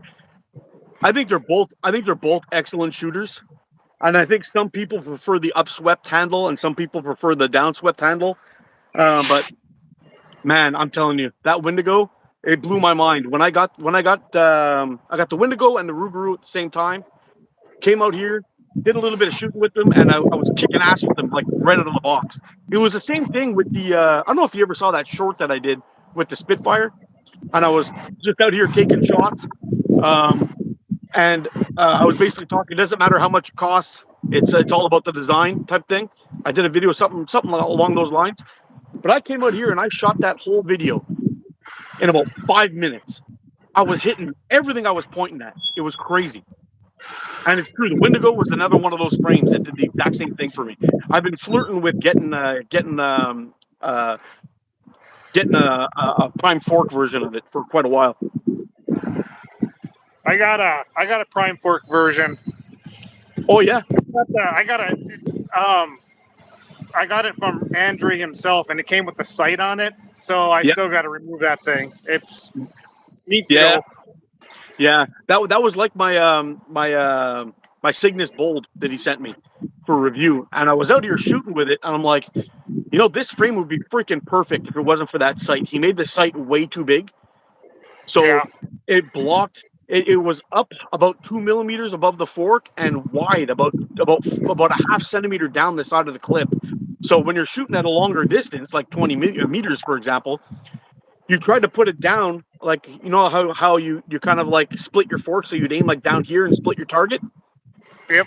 It completely blocked the target. You couldn't see where you're shooting, and I'm like, oh no, this is a total fail. Like this clip has got to go. So I took that thing off and wet dried sandpapered the shit out of it to get it down a little. I've still got a little bit more to go. It's almost there, but man, though I really don't like those sights. If anybody's ever going to do them right, they should take just that little tiny piece of what do they call that glow in the dark shit that they put on there? Fiber optic. Yeah, the fiber optic. Just take a little round bit of there and super glue it to the fork, to the clip. That Yeah, would be okay. All that extra build up, all that other crap, it's got to go. Hey, somebody kick Football Productions out of here. Don't need that crap here. Let's go, I think Renkus. I think Coin does that to some of his frames. Just Yeah. adds a little piece of. All right. Nobody's gonna get him. I'll get him later.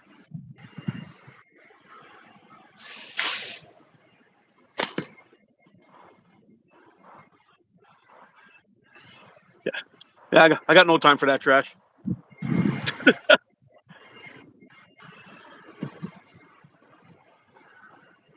Go watch football. Exactly.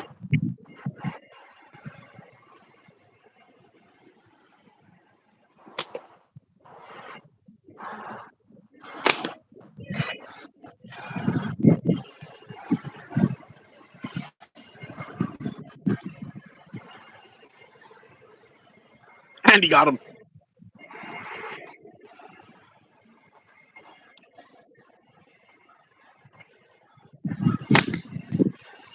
I would like the latent site.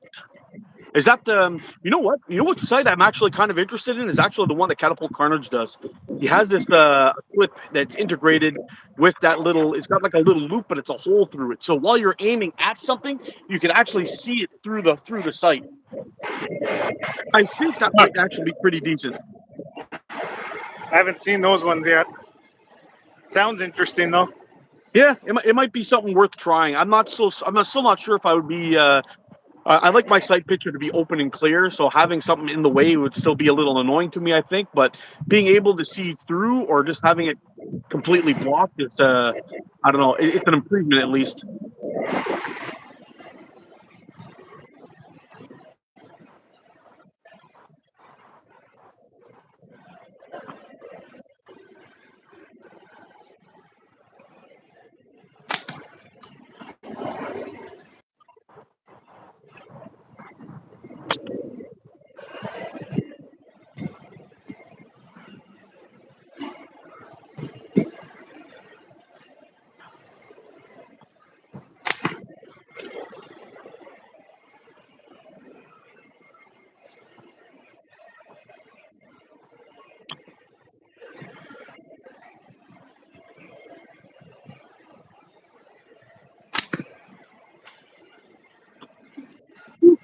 Aries killing it.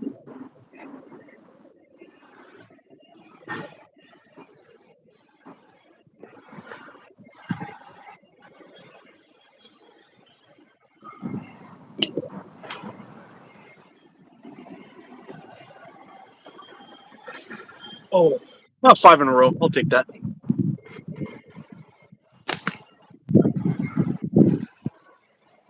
On my Cygnus Bold, the sight is perfect, just barely sticks up. No joke, Randy. On the clip on mine, it was actually like 2 millimeters above the fork and about 5 millimeters down and wide, and 2 millimeters wide sticking off the fork down the side here. Way too big.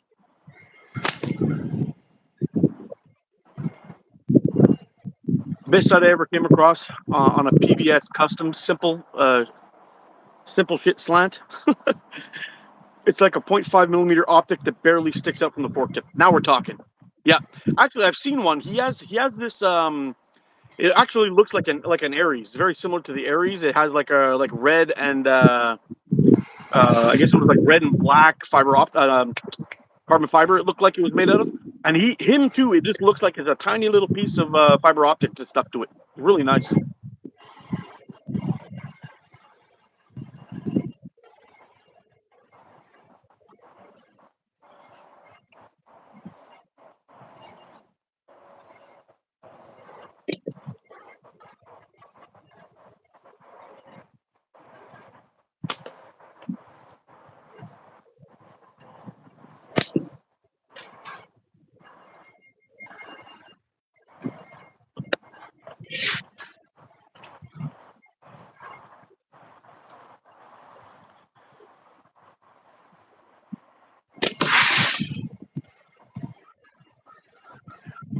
Do you have a street right behind you there, Chad?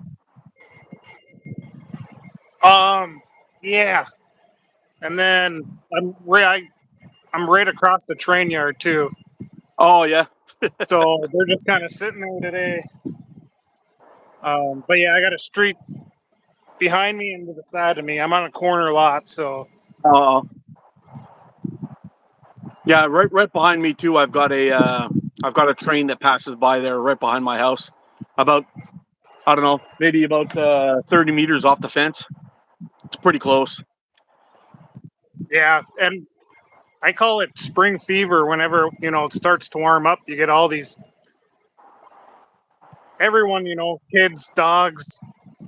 riding bike, walking, and it went all the way through the year, month of June. It was so nice out, but it was just constant traffic, so I didn't get out here much. Do any? I mean, I shoot in my garage, but do any filming or anything, and then now they just all gone. Yeah. Shoot it up in July, and they all disappear. Yeah. Well, that's good. At least now you can shoot, right? Well, exactly. Yeah. Perfect. Take it easy, web slinger. Take care, Jeff.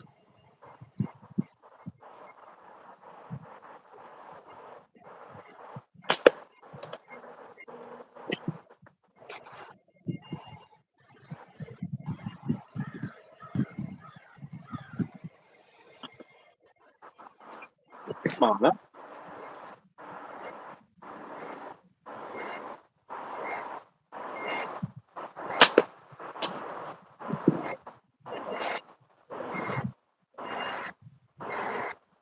Yeah, Jeff's a good dude.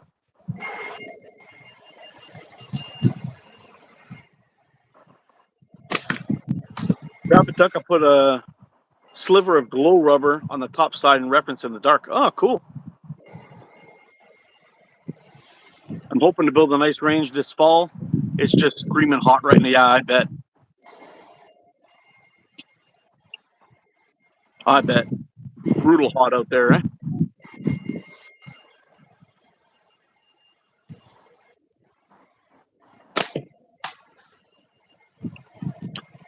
Yeah, I'm thinking about doing a little bit more of a range over here on the back deck. Setting up a few other things. I'm going to be taking that tree down too. That plum tree's got to come down, and I can see already I got a couple of nice forks in there, so that'll be pretty neat. We'll chop all that up, put a couple of them into the box to dry out over the year, and then next year I should have some pretty decent ones. So I might take that down this fall or early spring next year, and I'll definitely have a few forks out of that thing. We'll see how it goes. Maybe I'll let it grow a little bit longer so I can maybe till next year, and then we'll have them. But I got so many plums on that thing this year that part of it broke and came down. So I don't know. We'll see what we can get out of there. But the wood in that thing is beautiful.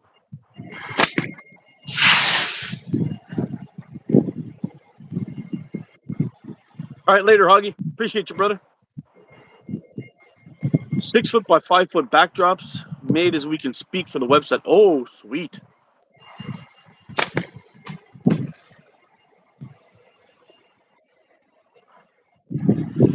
Hey, Andy, have you been able to do any shooting lately, buddy? Are you still getting out on that range and doing some shooting?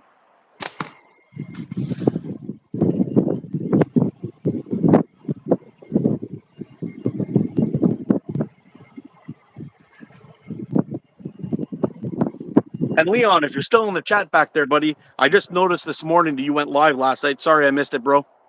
I was in bed pretty early yesterday. I had a really busy day. Got up early, went made hot sauce all day long. A lot of carrying, a lot of moving up and down stairs and all that. By the time I got home, we had supper, sat down, or 8 o'clock rolled around, and I was passing out on the couch. So I apologize for missing your live, man.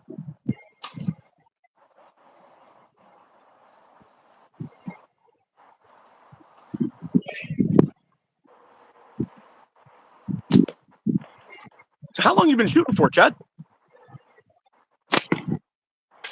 About 3 years. About 3 years, eh? Yeah. What got you hit? What got you hooked? Well, I bought a slingshot. I bought the Scout about 8 years ago, and came with some bands. I shot them. They broke. It was a great time. I hung it on my wall because I didn't know what else to do. And then one day I decided, you know what? Finally get some bands.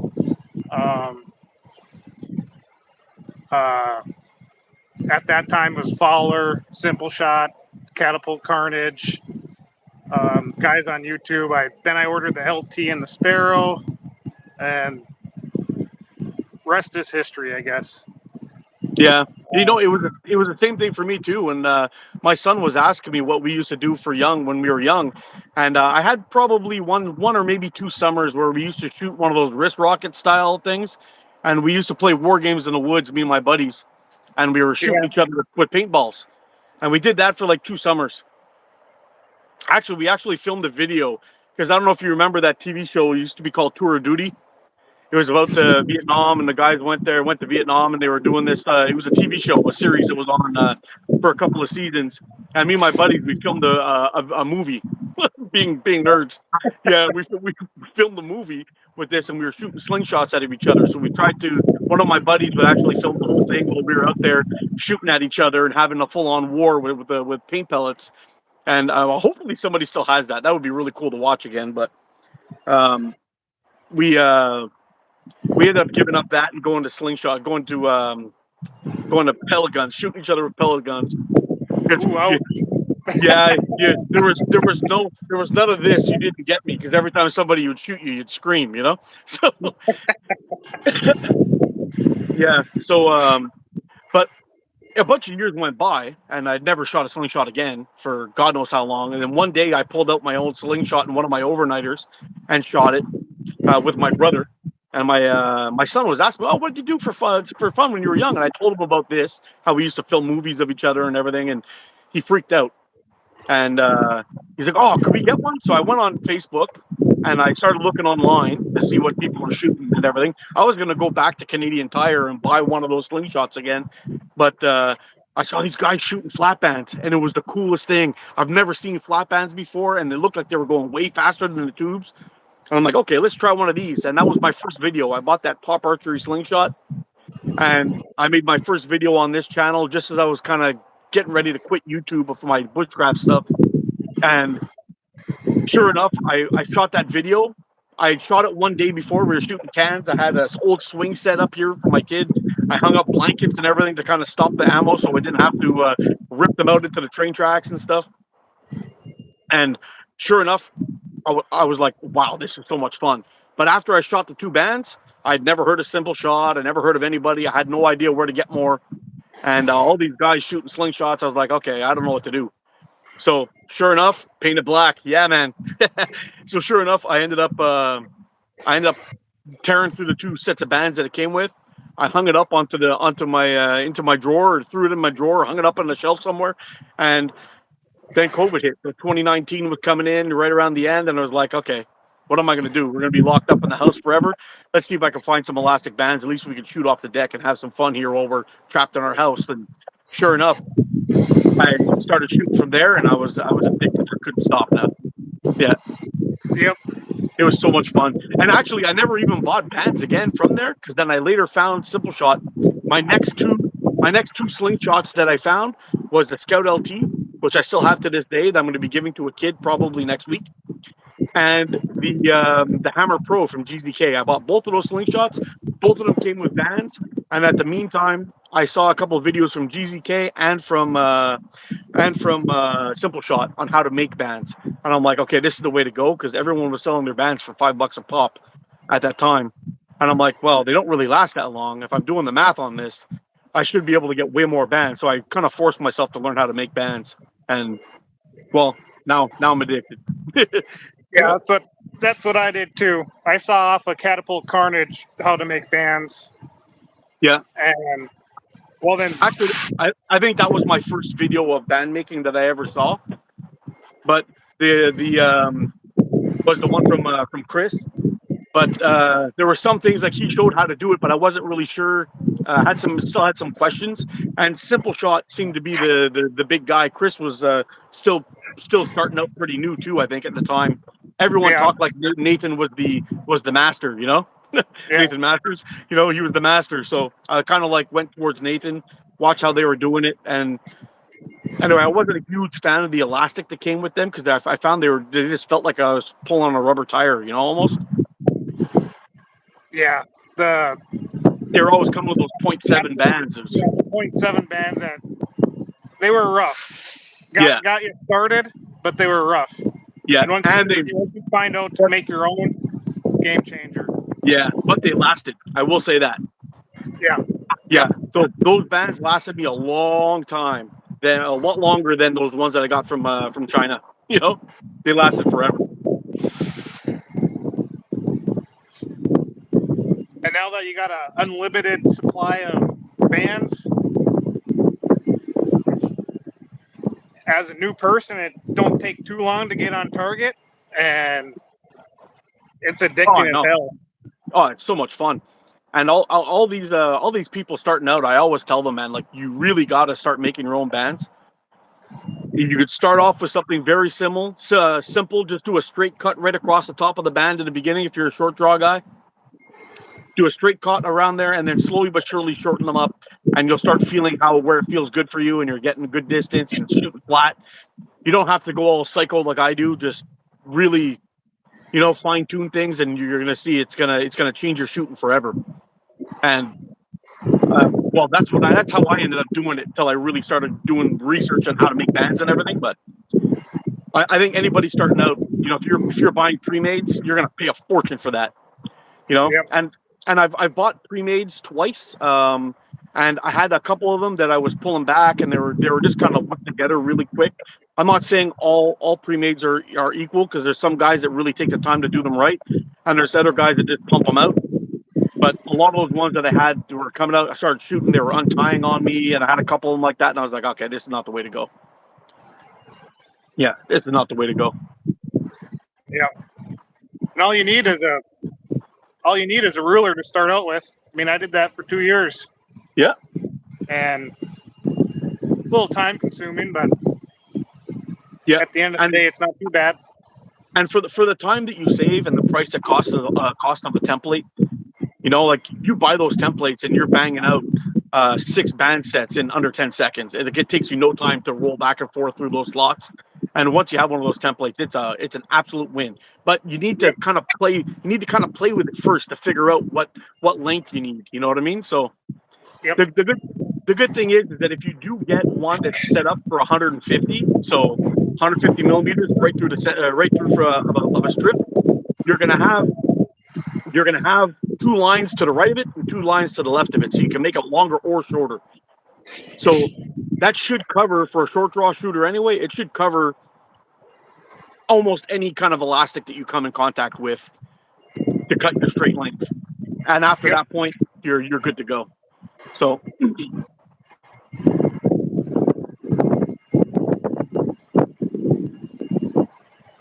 oh yeah, Graffin and Hayes. Bill Hayes too was another guy that I found earlier on. He did that one video on how to shoot a slingshot. It was like an hour long.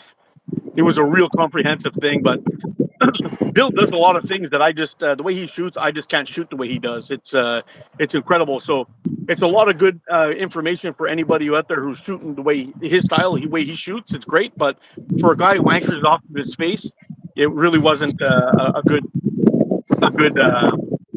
thing for me in my style anyway. But yeah, Bill Hayes was the first YouTube guy I saw. God, he's insane. And when I first bought my Scout, I knew nothing about any slingshot. I bought it through a bushcraft website, and I knew nothing. And the only thing I found at the time was Bill Hayes on YouTube. And yeah, he's the guy that showed me that, hey, you can actually be accurate with this thing. And I could hit a can 1 out of 20 times, and I was happy. At that. Yeah. Yeah, and he was lighting matches from like 30 meters, it was just stupidity. Yeah. At one point, Bill must have been the best shooter in the world. From a lot of the stuff that I've seen him do, he must have been the best guy out there for quite a while. Like, his precision was insane. Yeah.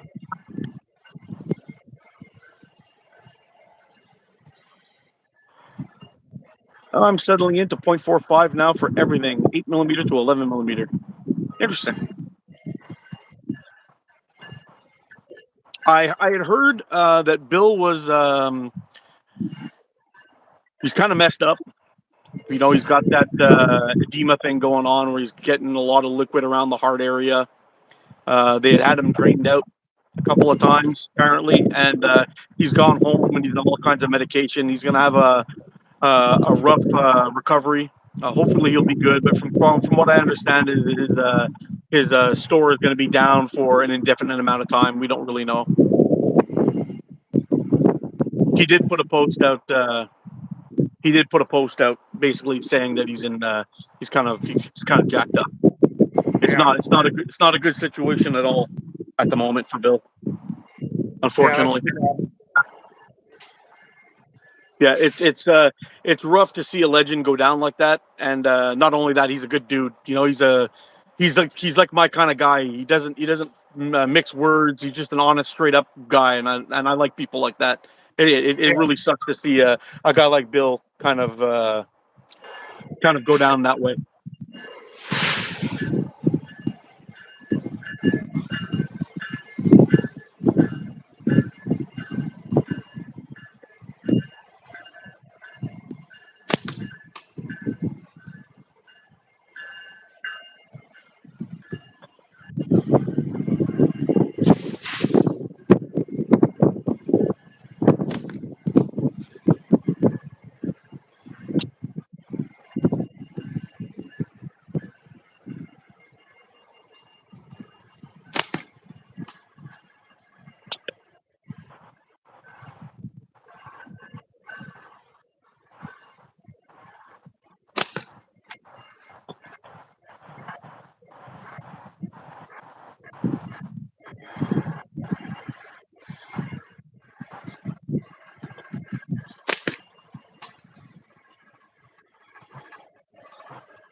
Oh, 6 in a row. I'll take that.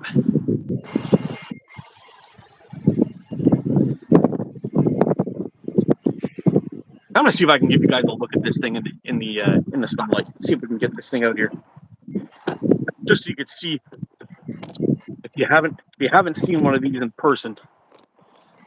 Give this a little flip. Let's try that. There we go. I don't know if that's coming through or not. But we can get it a little bit closer in here. See that, guys? This thing's an absolute beauty. On the backside, I'm telling you, do not sleep on Tim's work. That guy is on his way to being a freaking there. That's a pretty good look there. Yeah, you can see it pop quite a bit there. Yeah, that's pretty badass, man. I'm telling you, Tim's work. Do not sleep on Tim's work. He's on his way to being a legendary builder.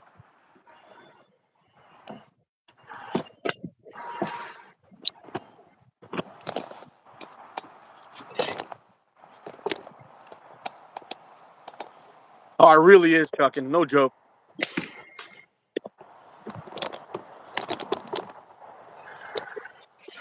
I would want a python on both sides. You know what?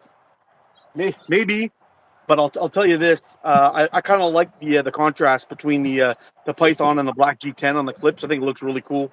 But a solid python frame would be beautiful too. No joke.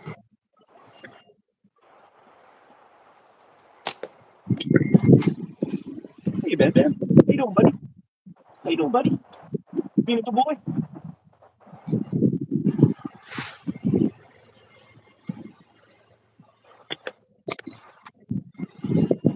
I'm gonna have to get him out later and get him running because he becomes a real pain in the ass when he gets bored, boy. Let me tell you.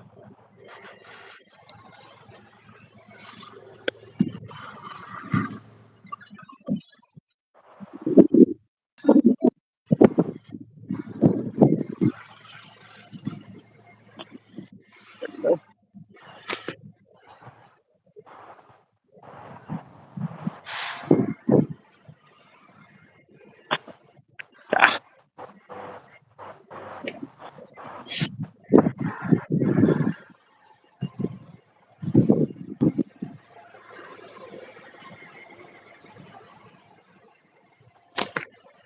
don't show it. I'm broke. Sorry, Lone Slinger. Yeah. If the significant other gets upset, you can blame it on me. I got your back, bro. Or Python and copper carbon. Oh yeah, that'd be pretty cool too.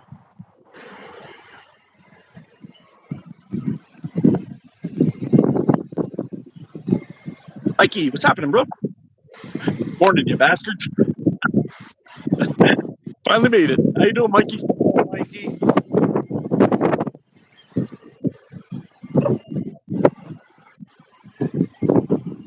Oh, I just got the top of that one. All right, buddy. I'll let you in.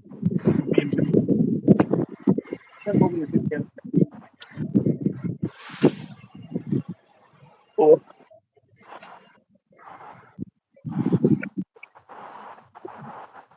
Kicking a little ass with the Aries today, Mikey. Look at that beauty. We got the Aries. We got both of them actually, the black and the Python.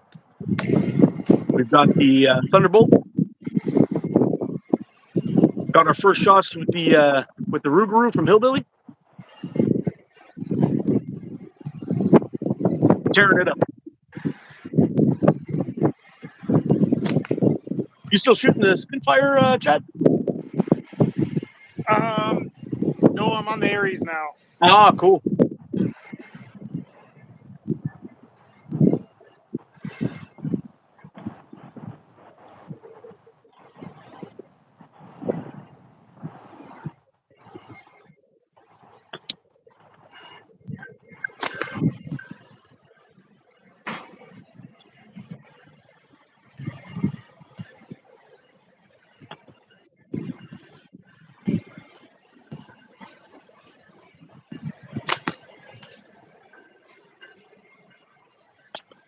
Ooh, barely caught that one.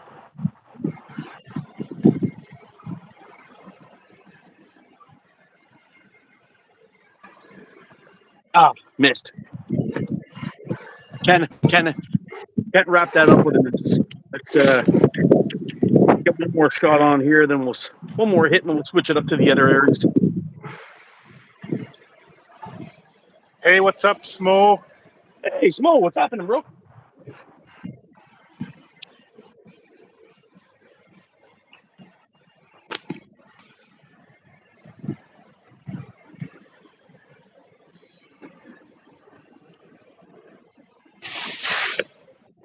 Oh, man. Come on, man.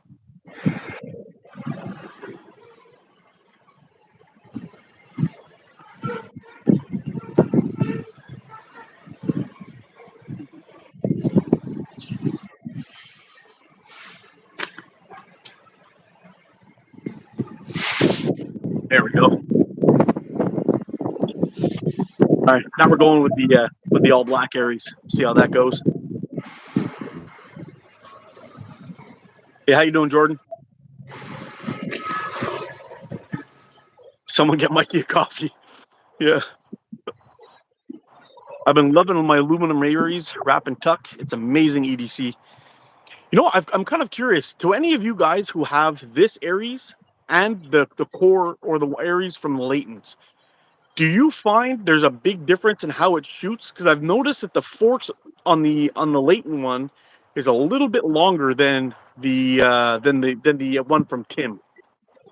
So I'm curious if you guys have noticed a difference. Somebody who has both.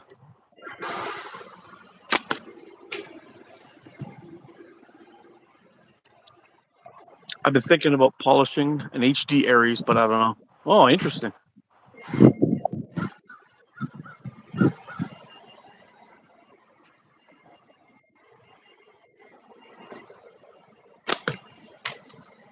Yeah, the forks are taller for their clips. Yeah, I've noticed. Have you shot both, Chuckin? What do you notice? Do you notice a big difference between the two? Do you find that the longer forks kind of give it a different feel when you're shooting it?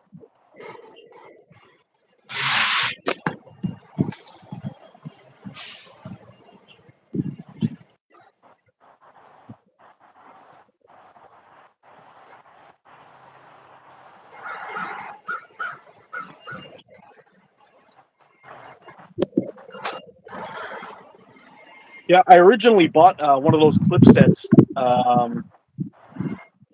from Omega Slings for that Aries core, but I'm not crazy about how You know, the insert that you have on the back with the screws in it is actually made for a plastic. It's a plastic insert, not one that you would screw into metal, for example. So I'm trying to figure out how I'm going to get that to go into the G10. If I got to heat it up a little bit and push it in, or how that's going to work quite yet. But we'll see how it goes.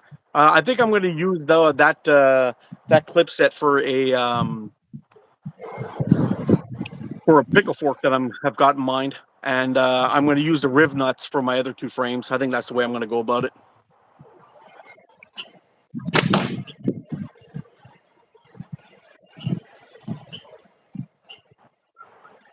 I much prefer the Leighton bigger. That's why you have it. Yeah. I always shoot shorter forks better. It's just me. Yeah, I tend to like. You need a press ATO. Yeah, I know. I need a press, but I know a lot of those inserts they're designed to actually heat up and push into plastics. So we'll see how it goes. But I have a press at work. I could always bring it into work and press it in. That's not an issue. The shorter the forks are better. I like the frame. Oh, interesting. I have a bench vise also that'll also work. I got lots of options here. That's not an issue for a press, so that's not a problem. I've got just about everything I could use if I wanted to at work, so it's pretty good. I've got a hydraulic press that I can crush stone with at work. It's crazy. It goes up to like 20,000 pounds, so it's pretty cool. But I also have a bench vise here that will work just the same and much more simpler.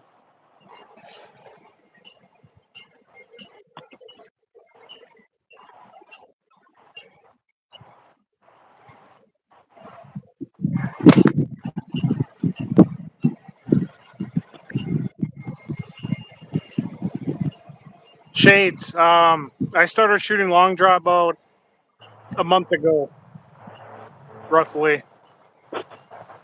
So no, I haven't. So are you a complete convert to long shooting now? Like that's it? You're a long draw guy? You prefer? Oh yeah, 100%, Yeah. 100%. I want to do some. Come this winter too. I want to do some high style. Yeah, I tried the Like a high style thing. like a 3/4 high style. Yeah, I got tired of shooting myself, so I gave it up. I decided to go to pickle fork instead, which I'm really liking. So that's kind of cool.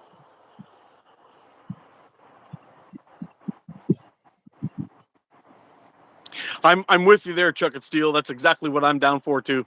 I like those thin fork tips. Um, the smaller forks. I like it all. Actually, to be honest, I think the Aries for me is the perfect frame.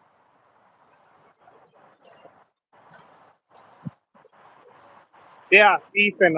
I got your bands banded up right here, and like I said, at first it was a little stiff, but now that they're broken in, I could probably shorten them up a little bit. Seems like they got more in them now.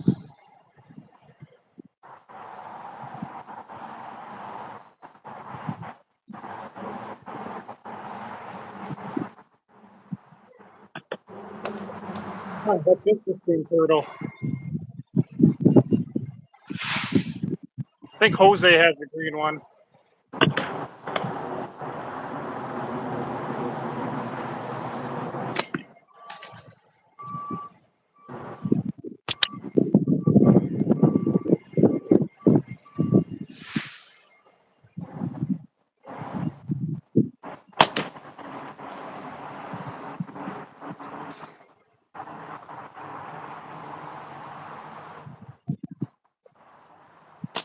Oh, another 5 in a row and then miss one.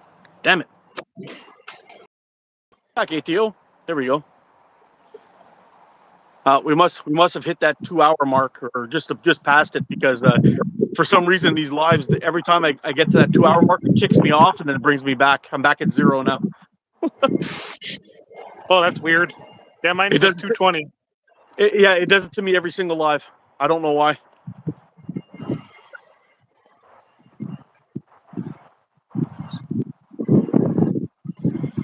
Just so you know, the green Aries are limited in USA, Dan, and said maybe 15 of the color in USA. Oh, wow. Long draw is more comfortable. As technical as it seems to be more natural. Yeah, I tried the long draw thing, and I can't seem to do it thumbs down. I don't know why. It's an issue for me. Yeah. When I was live, when ATO was Slings, and when I was live, I saw the counter reset back to 0 when I hit 2 hours too. Yeah, interesting. Eh? This one it went a little long though. We got to 220 this time before it kicked me out and brought me back.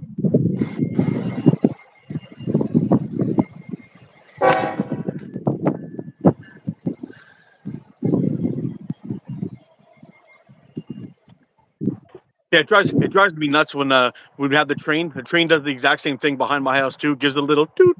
I don't know if it's because people are walking along the train tracks or there's an animal there or whatever, but you know, it's kind of annoying hearing that.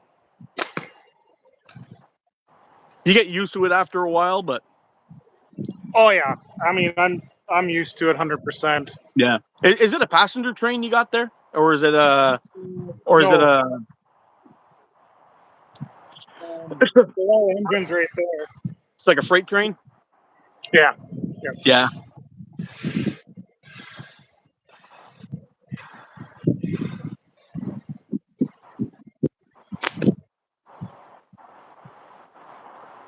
Maybe the train driver is a fan. He must be.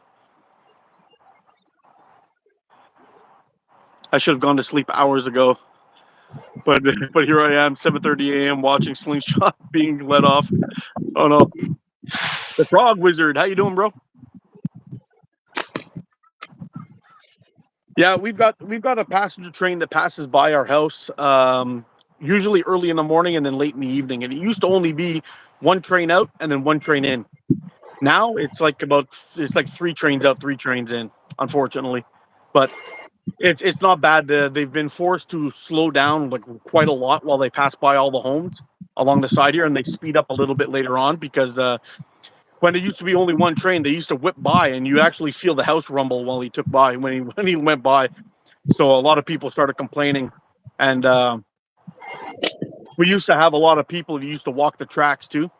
They would instead of like walking all the way around, they just walk down the tracks, and they can go from here all the way into the next two towns by following the train tracks, cutting the distance quite short.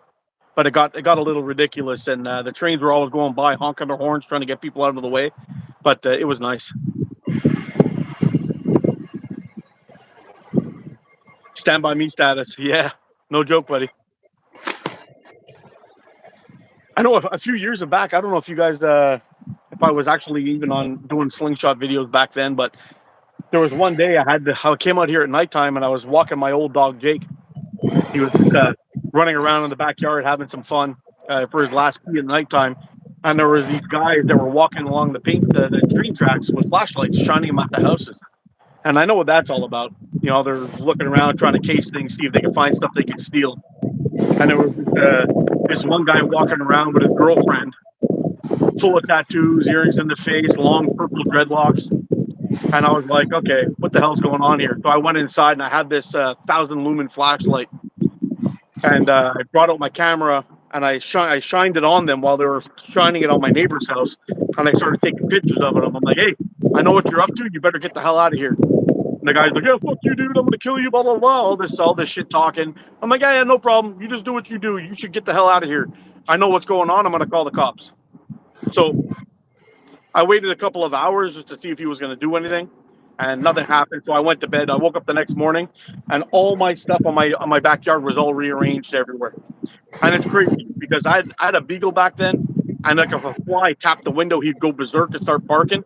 This guy managed to come out here in the backyard, move everything around, and be so quiet that he never made a peep. So when I woke up in the morning to let my dog back out again, I had my barbecue that was off the deck onto the grass. I had my tables, everything was moved around all over the place. So he came over, moved all my shit around, never took nothing, but it was just kind of like giving me a go fuck yourself type deal, and he split. So I ended up calling the cops the next morning, telling them what happened, and the people were shining stuff. And anyway, they I don't know if they ever caught the guy, But I did happen to see them one time. They were just him and his girlfriend were sleeping under a tree, just like right along the property of the my I guess my neighborhood. There's like a a business, a bunch of businesses like warehouses and stuff around there, and they got this little hill with a bunch of trees, and they were just sleeping under there right in the middle of right in the middle of morning. I was on my way to work, and him and his girlfriend were sleeping on their jackets on the floor there, like vagrants almost. It was crazy, and I ended up calling the cops again, trying to get them out of here because I got no problem with people walking around, but when you start going onto people's properties and you're trying to steal shit, it's just not cool. But Yeah. yeah, Melf had him in stealth mode. I think so, dude. I think so. But after that second call that I made to the cops, and I told them where they were on the street and everything, and they never came back.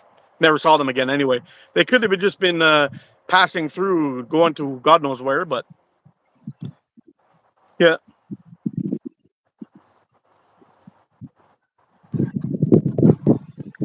Mikey has 9 toes. he has 9 toes. Oh, the truth's out, Mikey. Truth's out. You must swim fast, bro.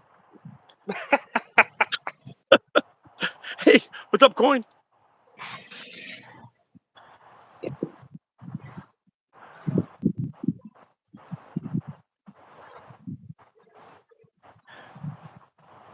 What's up, Coin? We need proof, Zach. Mark is a snitch. Why am I a snitch? Oh, because I ratted out that dude. Yeah, well, he was touching my shit, bro. I'm gonna snitches get stitches.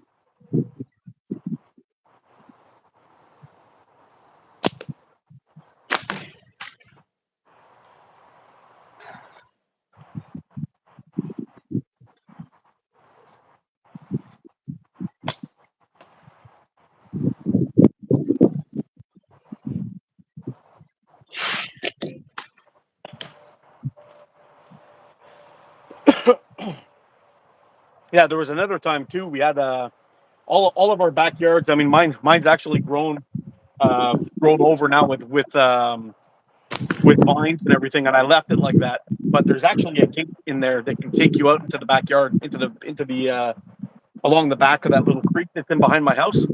And we had a problem at one point. I let my dogs out, or let my dog out, my boy Jake, and he walked outside to go for a leak. And when I let him outside, there was a boxer and a pit bull in my backyard. And my dog went crazy after him because he didn't. Jake never liked other dogs, so he went flying at the pit bull. And I'm like, "Holy shit!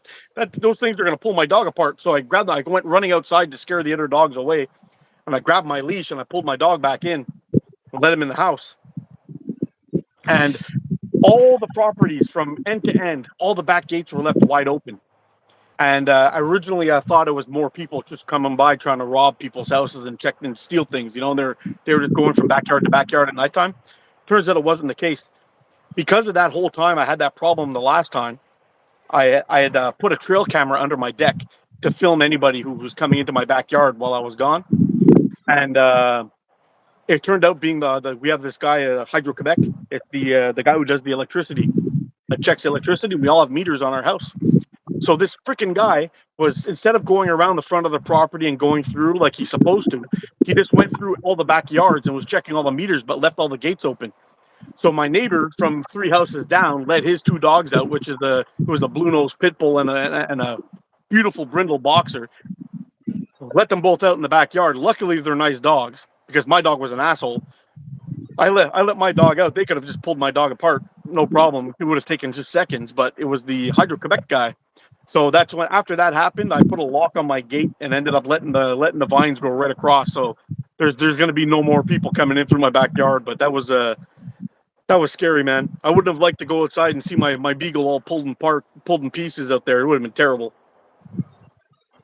Yeah, that's interesting. I don't know why they would just leave the gate open. No, it's just laziness. Just an idiot, you know. Yeah. Yeah.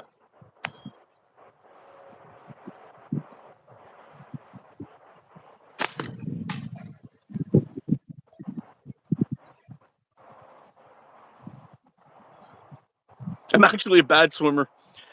Like a stick man trying to paddle water. It doesn't work.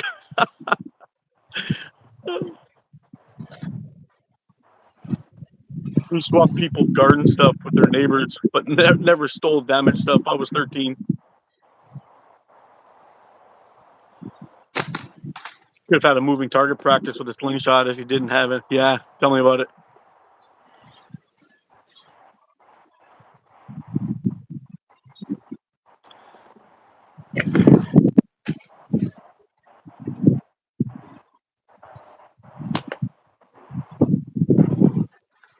Yeah, being on the edge of the farmer's field, though, I've had a couple of wacky experiences here.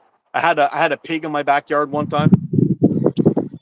A big old pig came in my backyard who was running around my yard, and my neighbor, between me and my neighbor, we didn't have a fence there, so I had let my dog out again. Jake, this freaking dog that found his way into trouble all the time. I let him out, and he went chasing after this pig. And I saw the pig. I'm like, holy shit, that thing's gonna kill my dog. So I brought him back inside, put him in the house, and this pig started running around my neighbor's backyard and running around my backyard. And he completely like tore up my neighbor. She's got this big, beautiful garden with all kinds of vegetables in it and everything. The thing was just plowing through there like a backhoe, just ripping up all the ground and eating everything. And I'm like, holy shit. So I call the cops. I'm like, hey, police officer, I got a pig in my backyard. Yeah, sir. And they hung up on me. Just like that. I called 911, they hang up on me. So I ended up calling the city. Same thing with the city. They hang up on me. I'm like, this is fucking ridiculous. So a couple houses down, I had a home daycare. So our friends Natalie used to run it. And this pig ends up pushing right under the fence and going into the backyard. So I went running over there and I pounded on her door. She's like, what's going on, Mark? I'm like, you got a pig in your backyard. She's like, oh, come on. I'm like, no, I'm serious. You don't have any kids back there, do you? She's like, no, they're all gone home. I'm like, okay, good thing. You got a pig back in there? I said, do me a favor. I'll be on the phone with you, but call the cops. So she ended up calling the cops too. We were both on the phone with the cops. She's like, okay, we got 2 calls now. It took 4 hours for the cops to show up. 4 hours. Oh, damn. Yeah, they ended up coming by and they're like, oh, yeah, there is a pig there. So they called animal control. This woman shows up. She's like 2 years before retirement. She's got to be around 62. She's a $140 soaking wet. And I'm like, oh, man, this is going to be a disaster. This pig weighs anywhere between 60 and 100 pounds. It's a pretty big animal.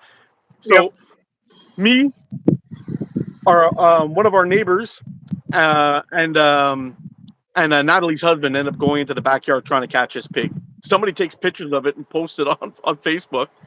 And this woman shows up with her husband, dressed to the nines, wearing a beautiful dress. She's got high heels on. And she's like, oh, I heard there's a pig. We came to help catch it. I'm like, are you fucking serious? Look how you're dressed. She's like, yeah, we're not going out for dinner anymore. She's like, screw this. So I'm like, okay, let's go. So we all went to this backyard. We were trying to catch this stupid pig. It took us about 3 hours to catch it because it was just running all over the place. And right at the corner of her yard, she had this little cabana with about a meter pass through on either side. So the animal control lady was on one side, and I'm chasing this pig into the corner, trying to get him to go around the corner so she can get that little noose and pole thing on him and drag him out. So the pig goes down one way. She gets the noose around its head and pulls it tight, but it was like not just in front of the ears. So he slipped back, turned around, and ran right towards me. And he ran through my legs. I tried to grab him by the ass, but I just wasn't strong enough to hold on to this pig moving Mach speed. He pulled right between my legs and ran right into that lady with a dress. And she had this big blanket. She was going to try to wrap him up with a blanket. The pig ran right into her. She wrapped him up. The two of them were rolling on the ground.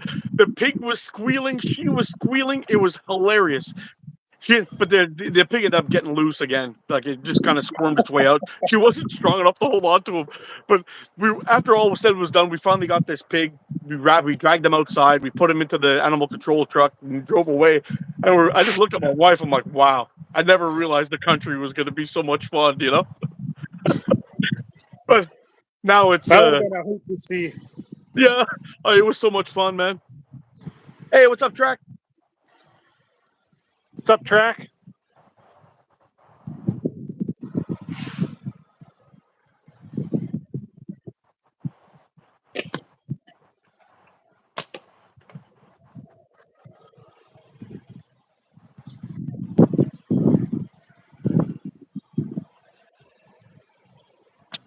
I've got pictures of that pig somewhere on my Facebook page.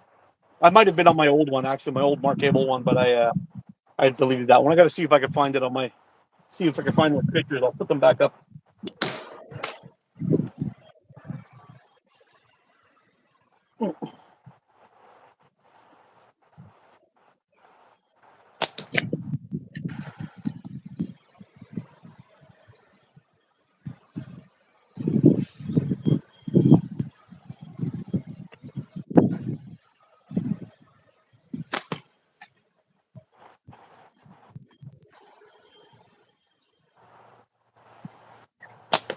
Ah.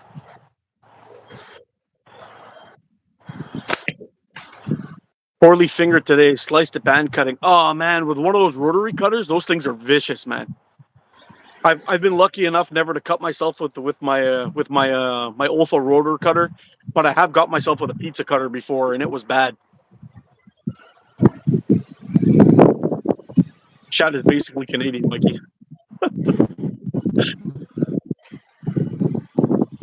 Yeah, I live in Minnesota, Mikey.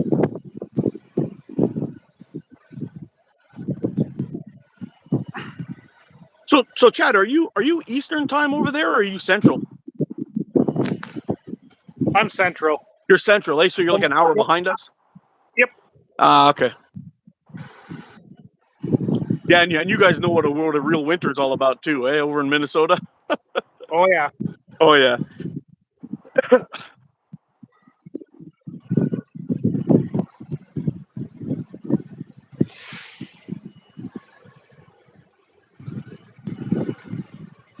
Central time for the win. Smo too, I guess, eh?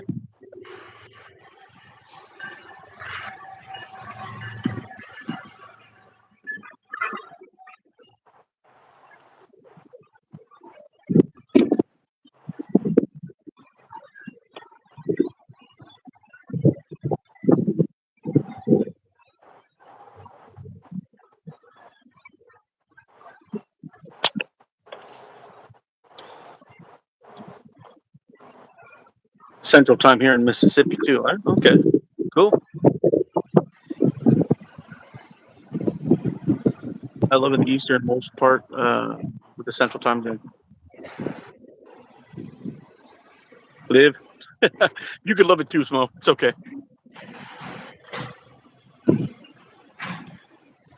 So if you like drive like a half hour, if you have drive like a half hour to the east, does it switch time? Is that how close you are?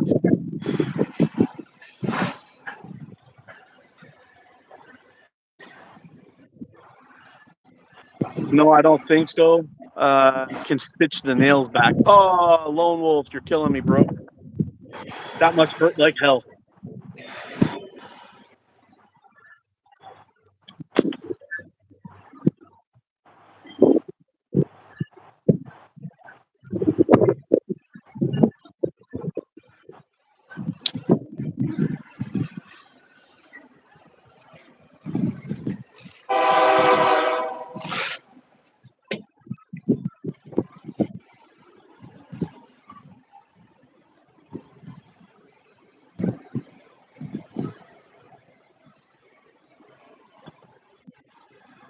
Well, time to reload again.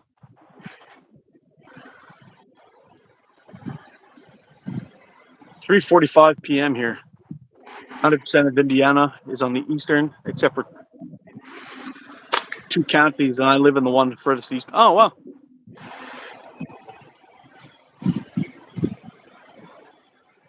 Yeah, he's Yeah, it's roughing winter, it, man. Mikey. Yeah.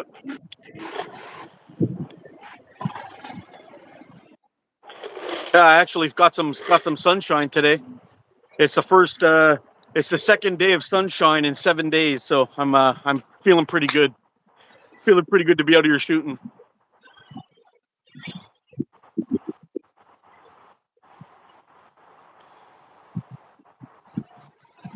Yeah, it's good. I was watching that tree rock and roll behind you earlier, man. I was like, holy crap, does he have to stand there and hold on to his hold on to his tripod the whole time? That's crazy.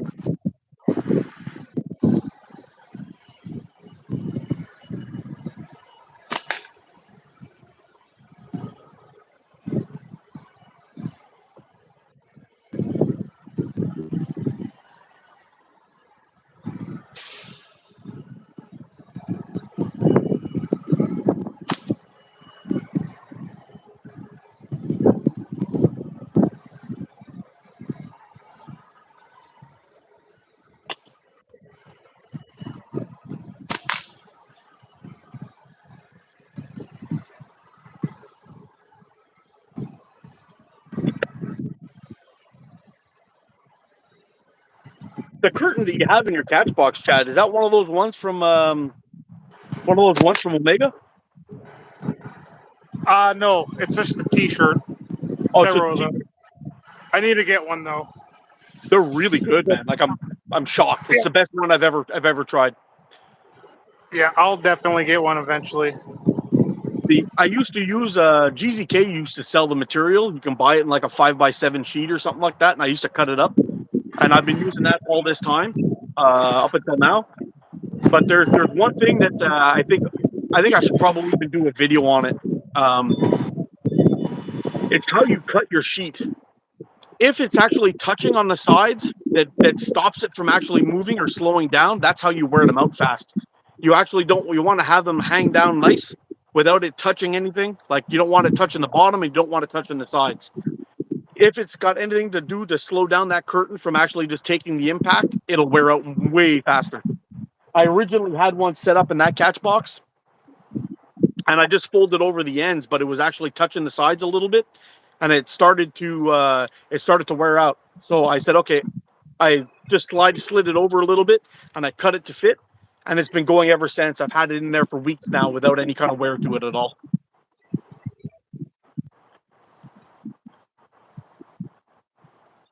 Hey, what's up, Robert? How's it going, Hey, man? what's up, buddy? I'm out at the Big Orange store. Stopped in to say hi. How you doing, bro?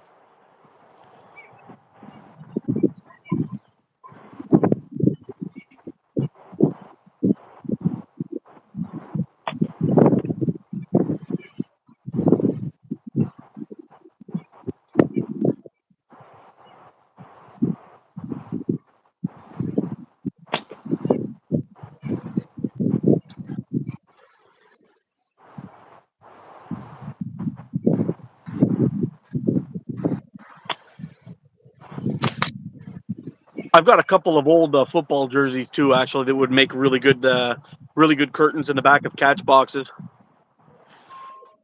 Yeah, I'm sure those would work pretty good. Yeah, they're pretty good. I've got my old Curtis Martin jersey I could hang up there. I mean, eventually it'll have more holes in it than the Jets defense, but it'll be pretty cool. Yeah, we'll see how that goes.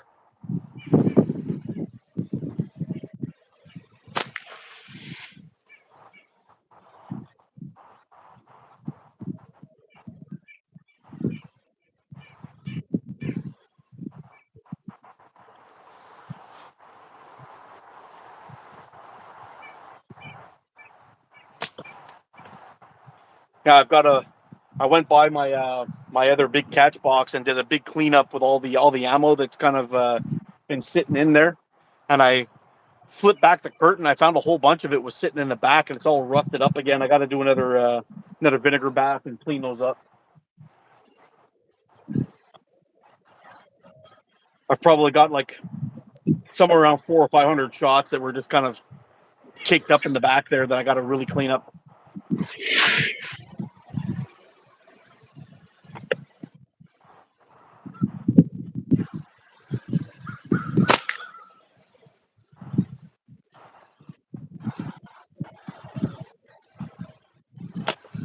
Oh, just caught the edge of that one.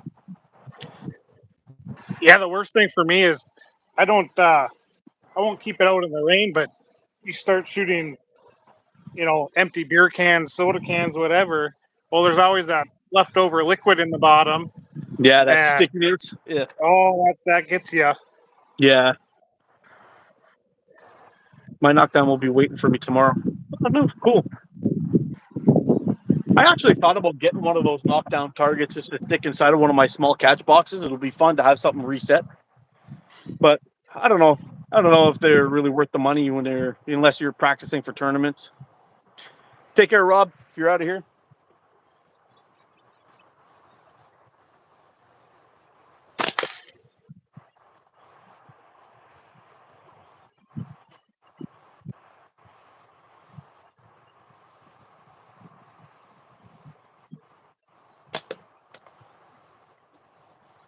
But at least the mosquitoes are gone now. The mosquitoes were really bad this morning. Now they seem to be gone. Sun's out, the wind's blowing a little bit, so it's good.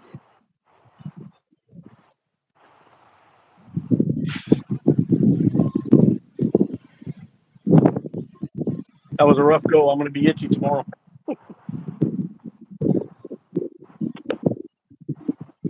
I missed that. That was so close.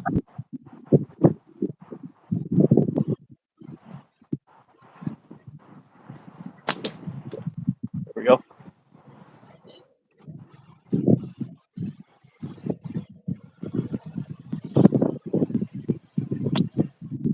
Yeah, so I think probably today I might put together a little short on that frame that I'm building, just to show people what's going on. I'll put together a little short of that Aries I'm building, and if I can get that carbon fiber cut out, and then I'll measure out the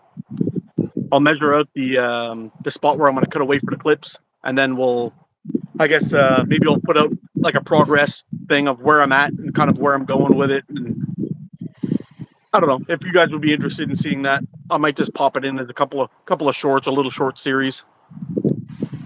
Yeah, that'd be definitely cool. See the progress on the way. Yeah. I mean, I've already got a few pieces cut out already, but it might be cool just to see how I go about the whole build. Yep. Shot shade screens for an RV that I thought might be good material as a backdrop. It was like $30 on Amazon. Oh, interesting.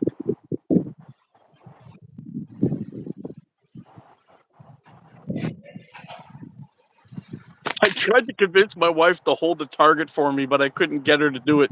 She doesn't trust my accuracy. Oh man. Might be a good call on your wife. Oops, sorry, sweetie, it slipped out of my hand, I swear.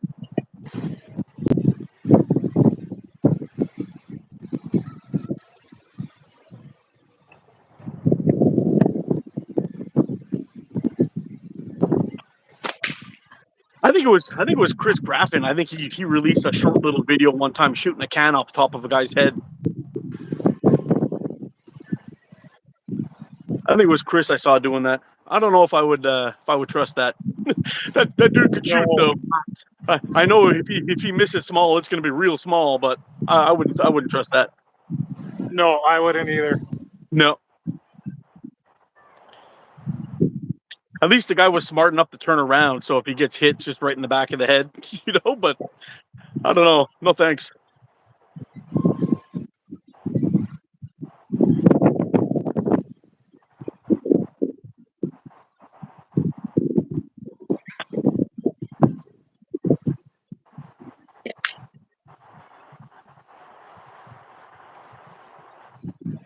Yeah, there was also another guy too. One time on Instagram, he was shooting throwing knives. And I'm actually convinced, for all these knife builders that are out there making knives and doing all that stuff, they're getting all their stuff blocked. I really do blame it on this one guy. I think it was Georgia Bushcraft. I think his channel was, but I might don't quote me on that. It might be the wrong guy I'm thinking of, but I think it was him. And he was throwing knives at this target, and one of his buddies went over there and just stuck his hand on the target. And the guy threw like one or two knives and was like within inches of the guy's hands. And I was just kind of like, what are you doing, man? People look up to you guys to learn how to do all these things, and you're doing stupid shit like that. Some dumb kid's gonna go out there and stick his hand, tell his buddy, yeah, stick your hand there, it's gonna be fine, and something bad's gonna happen. And ever since that video went on there, he ate a lot of flack from a lot of people in the comments, but and all my builder friends, like they're trying to show stuff that they're putting up there, and this is what I'm making, and look how beautiful these things are. And they're really artists, the stuff that they're making, but they can't even show it on Instagram anymore because they block it all.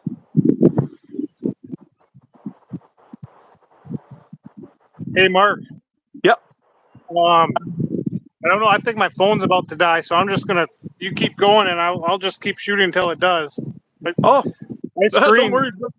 My screen's. I can't see nothing right now. So okay, so if it's gonna cut out on you, I just want to say thanks a lot for joining me, man. I had a lot of fun. Yeah, thanks for having me. It's been great. It was a great time. We'll do it again sometime. We can do it on your channel next time if you want. Yeah, we'll do it again. We'll have to do it in the winter. Yeah, that'll be cool. Well, the snow fest going on. Yeah. We'll have to put those hot paws on our phones to keep them warm from the cold, not killing it. Yeah.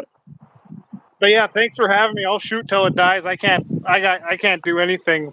So Okay, no problem, man. We'll just keep on shooting until yep. until you dip. That's all. All right, sounds good. Sounds good to me.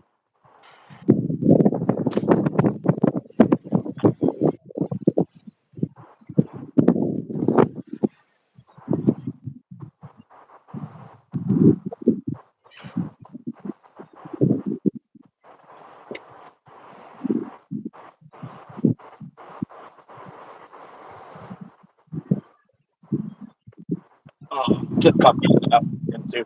Let's give it a little wiggle.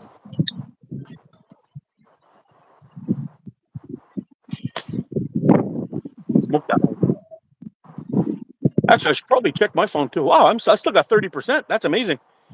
Usually once I get into that, we're getting close to like 3 hour mark, my phone starts to get a little shifty. But we're doing all right. Doing all right so far. Yeah, mine was at 90% when I started. So I don't know. I guess I never gone this long on video before. It does suck the battery quite a lot though when you're going live like that. Oh yeah, and then you turn the brightness up so you can see the comments and stuff. So Yeah, and the audio usually is pretty loud too, so you can hear everything, and you're pretty much maxed out all the way around. yeah.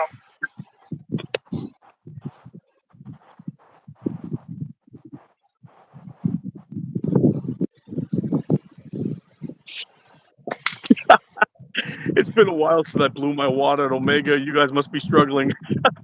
Coin, Mikey, you're in my my prenup. You get half.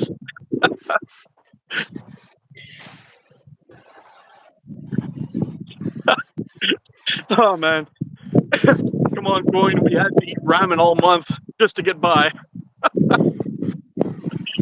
It's too funny.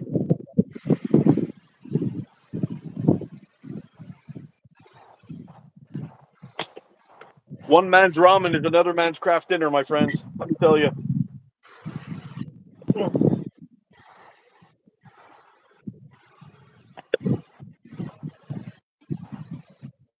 You know, it's kind of funny. It wasn't too long ago that craft dinner was like one of those. It was like the poor man's food, and you can go to the store and you can pick up like three boxes for $1. Now they're like $2.99 each over here. It's crazy. All of a sudden, eating craft dinner is somehow a luxury.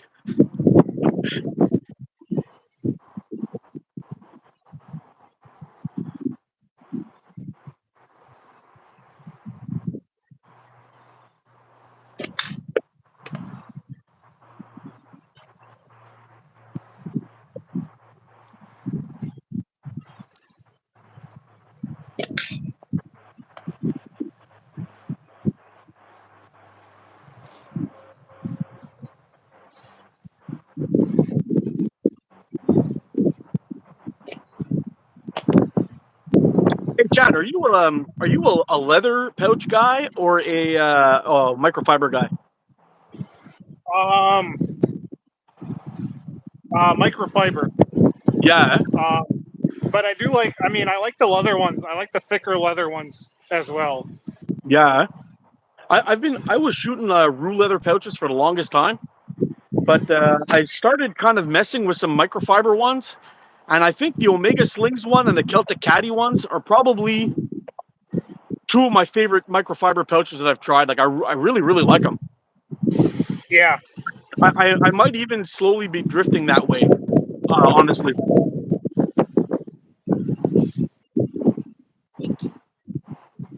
I shoot a lot of the pit pouches, but I want to try some of just the regular microfiber. I know I have some. I just got to band some up. The pit locating pouches ones. You get the ones from Omega Yeah. Yep. yeah. I think they get theirs from Sniper Sling. I think, right? Yeah, they're the Sniper Sling ones Yeah. from Omega. Yeah, they're good stuff. Yeah, I think the Sniper Sling ones and the GZK ones are the two that I really like. I've tried a few other ones like from AliExpress and different models out there, but they're not as good.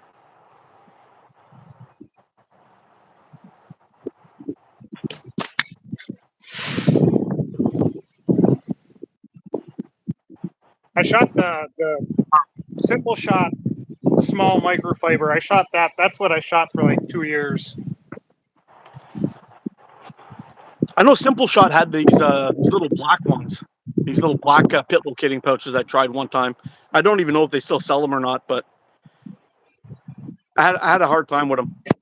At least I think I got them from Simple Shot. They might have been another model from GZK. Actually, thinking about it now, but I thought I got them from Simple Shot. Yeah, because from all I know is Simple Shot just started making pit locating pouches of their own. Oh, okay. So Just maybe it wasn't recently, them. Yeah, it but might not have been them then. Might have been another model from GZK.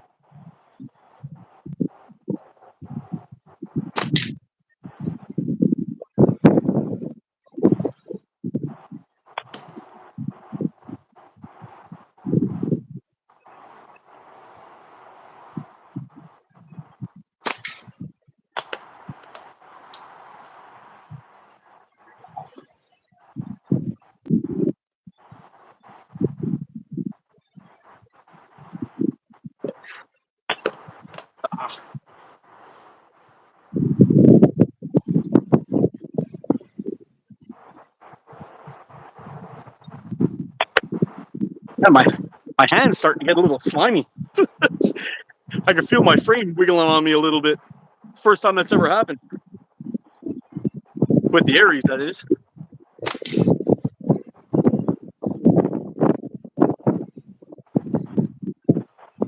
yeah, usually that micarta has pretty good grip to it. Yeah, it does, eh?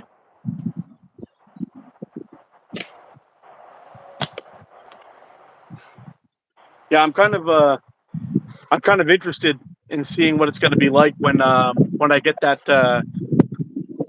core filled in with that micarta. I've got the black and the blue micarta coming in, or it's in Yeah, here actually. It'll be pretty nice to hold on to. It'll be a good grip. So I'm kind of excited to see how that's going to go. yeah, it's gonna be sweet. I wish the guys making the pouches would stick to one material. They change every 5 or 6 months. I don't know. I need an Omega leather vest. Coin, if you get one of those things, you're gonna have to grow a big beard and wear a bow tie. Oh, that's funny.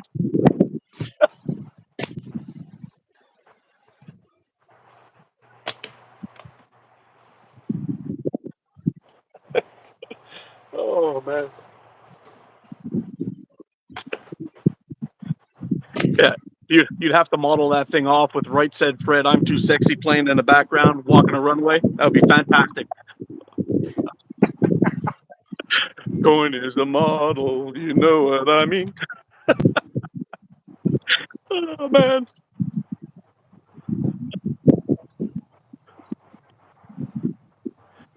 How did the newbies get jumped in? Oh man. Blood in, blood out. What a great movie. Vato Slogo forever, man.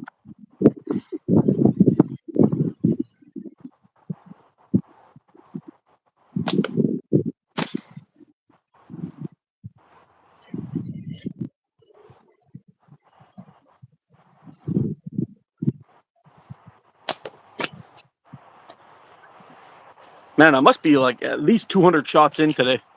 It's got to be crazy. I've reloaded 4 times. Time to get that last one in there.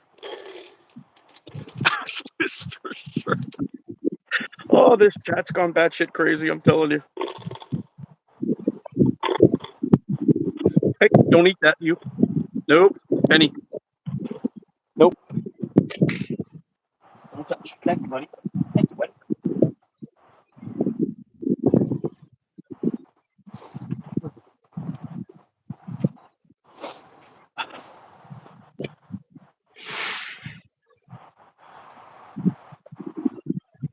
ATO, I'm going to get a couple of Track Attack t-shirts and would like to send you one for sure.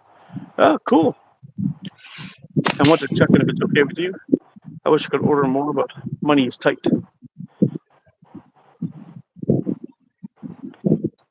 I would happily sport a Track Attack t-shirt, my friend.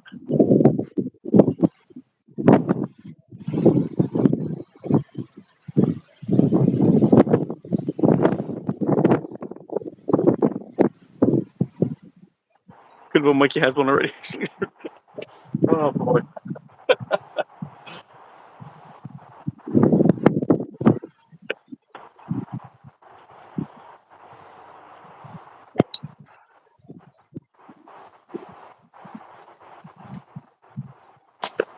Oh, yeah, they were switch it up again a little bit.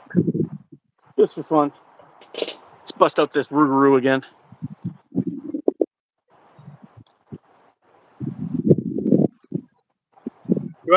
Do I look normal on your screen? Yeah, he looks fine. Okay. Yeah.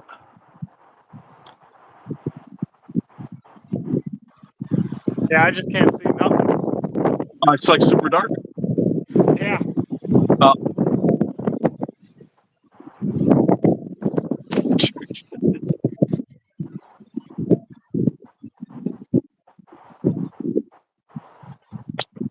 Ooh. It's just amazing, how some frames feel completely different.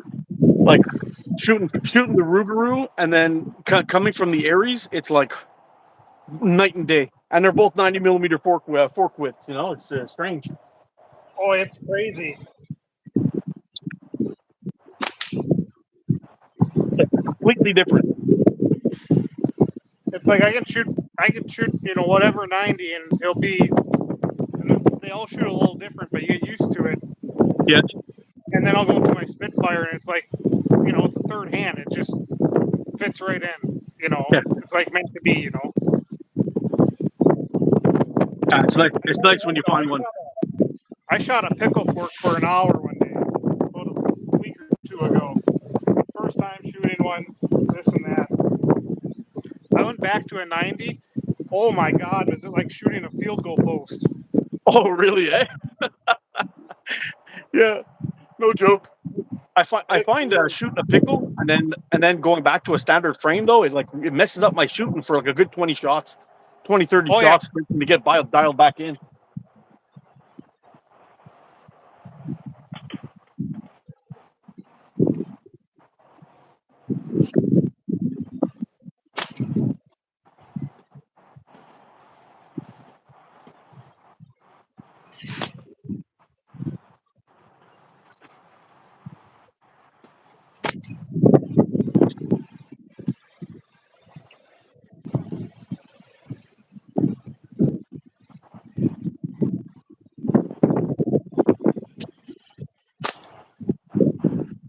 For me, left hand hold, slings shooting lower for me than center slings.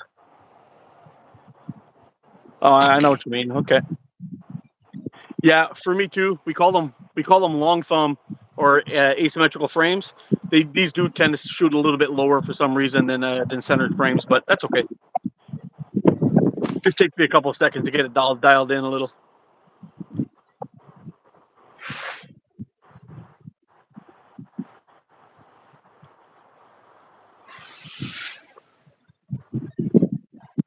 Usually cry myself to sleep after the live, Ben.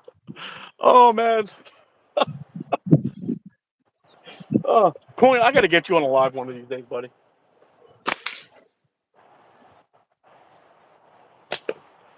We'll have a blast.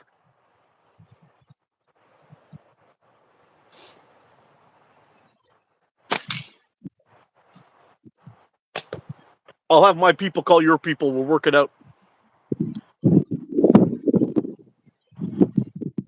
Great live, guys. Had a blast, and the chat was fun. Gotta go. Take it easy, Chuck, and thanks for stopping in, bro. You don't want Coin Live? Yes, I do. 100% want Coin Live. It'll be the best chat ever. Heed my warning.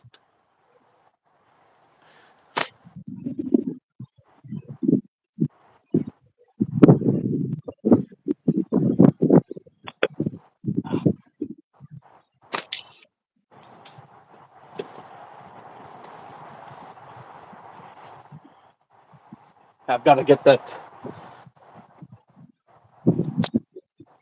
Got to get that dryer fixed there today, unfortunately. So we might end up having to cut this one short. Well, it's not really short. I think we're 3 hours in by now, I'd imagine. Yeah, I'm sure we're close. Yeah.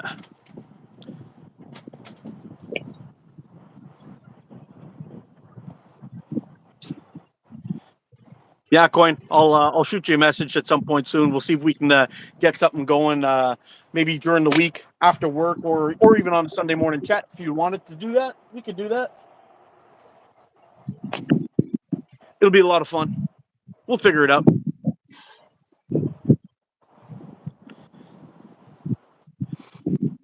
So, what do you say, Chad? Should we just wrap it up while we still got your phone going? Yeah, that's fine. All I'm right, good with that. everybody. Thanks a lot for joining us. We had a great time.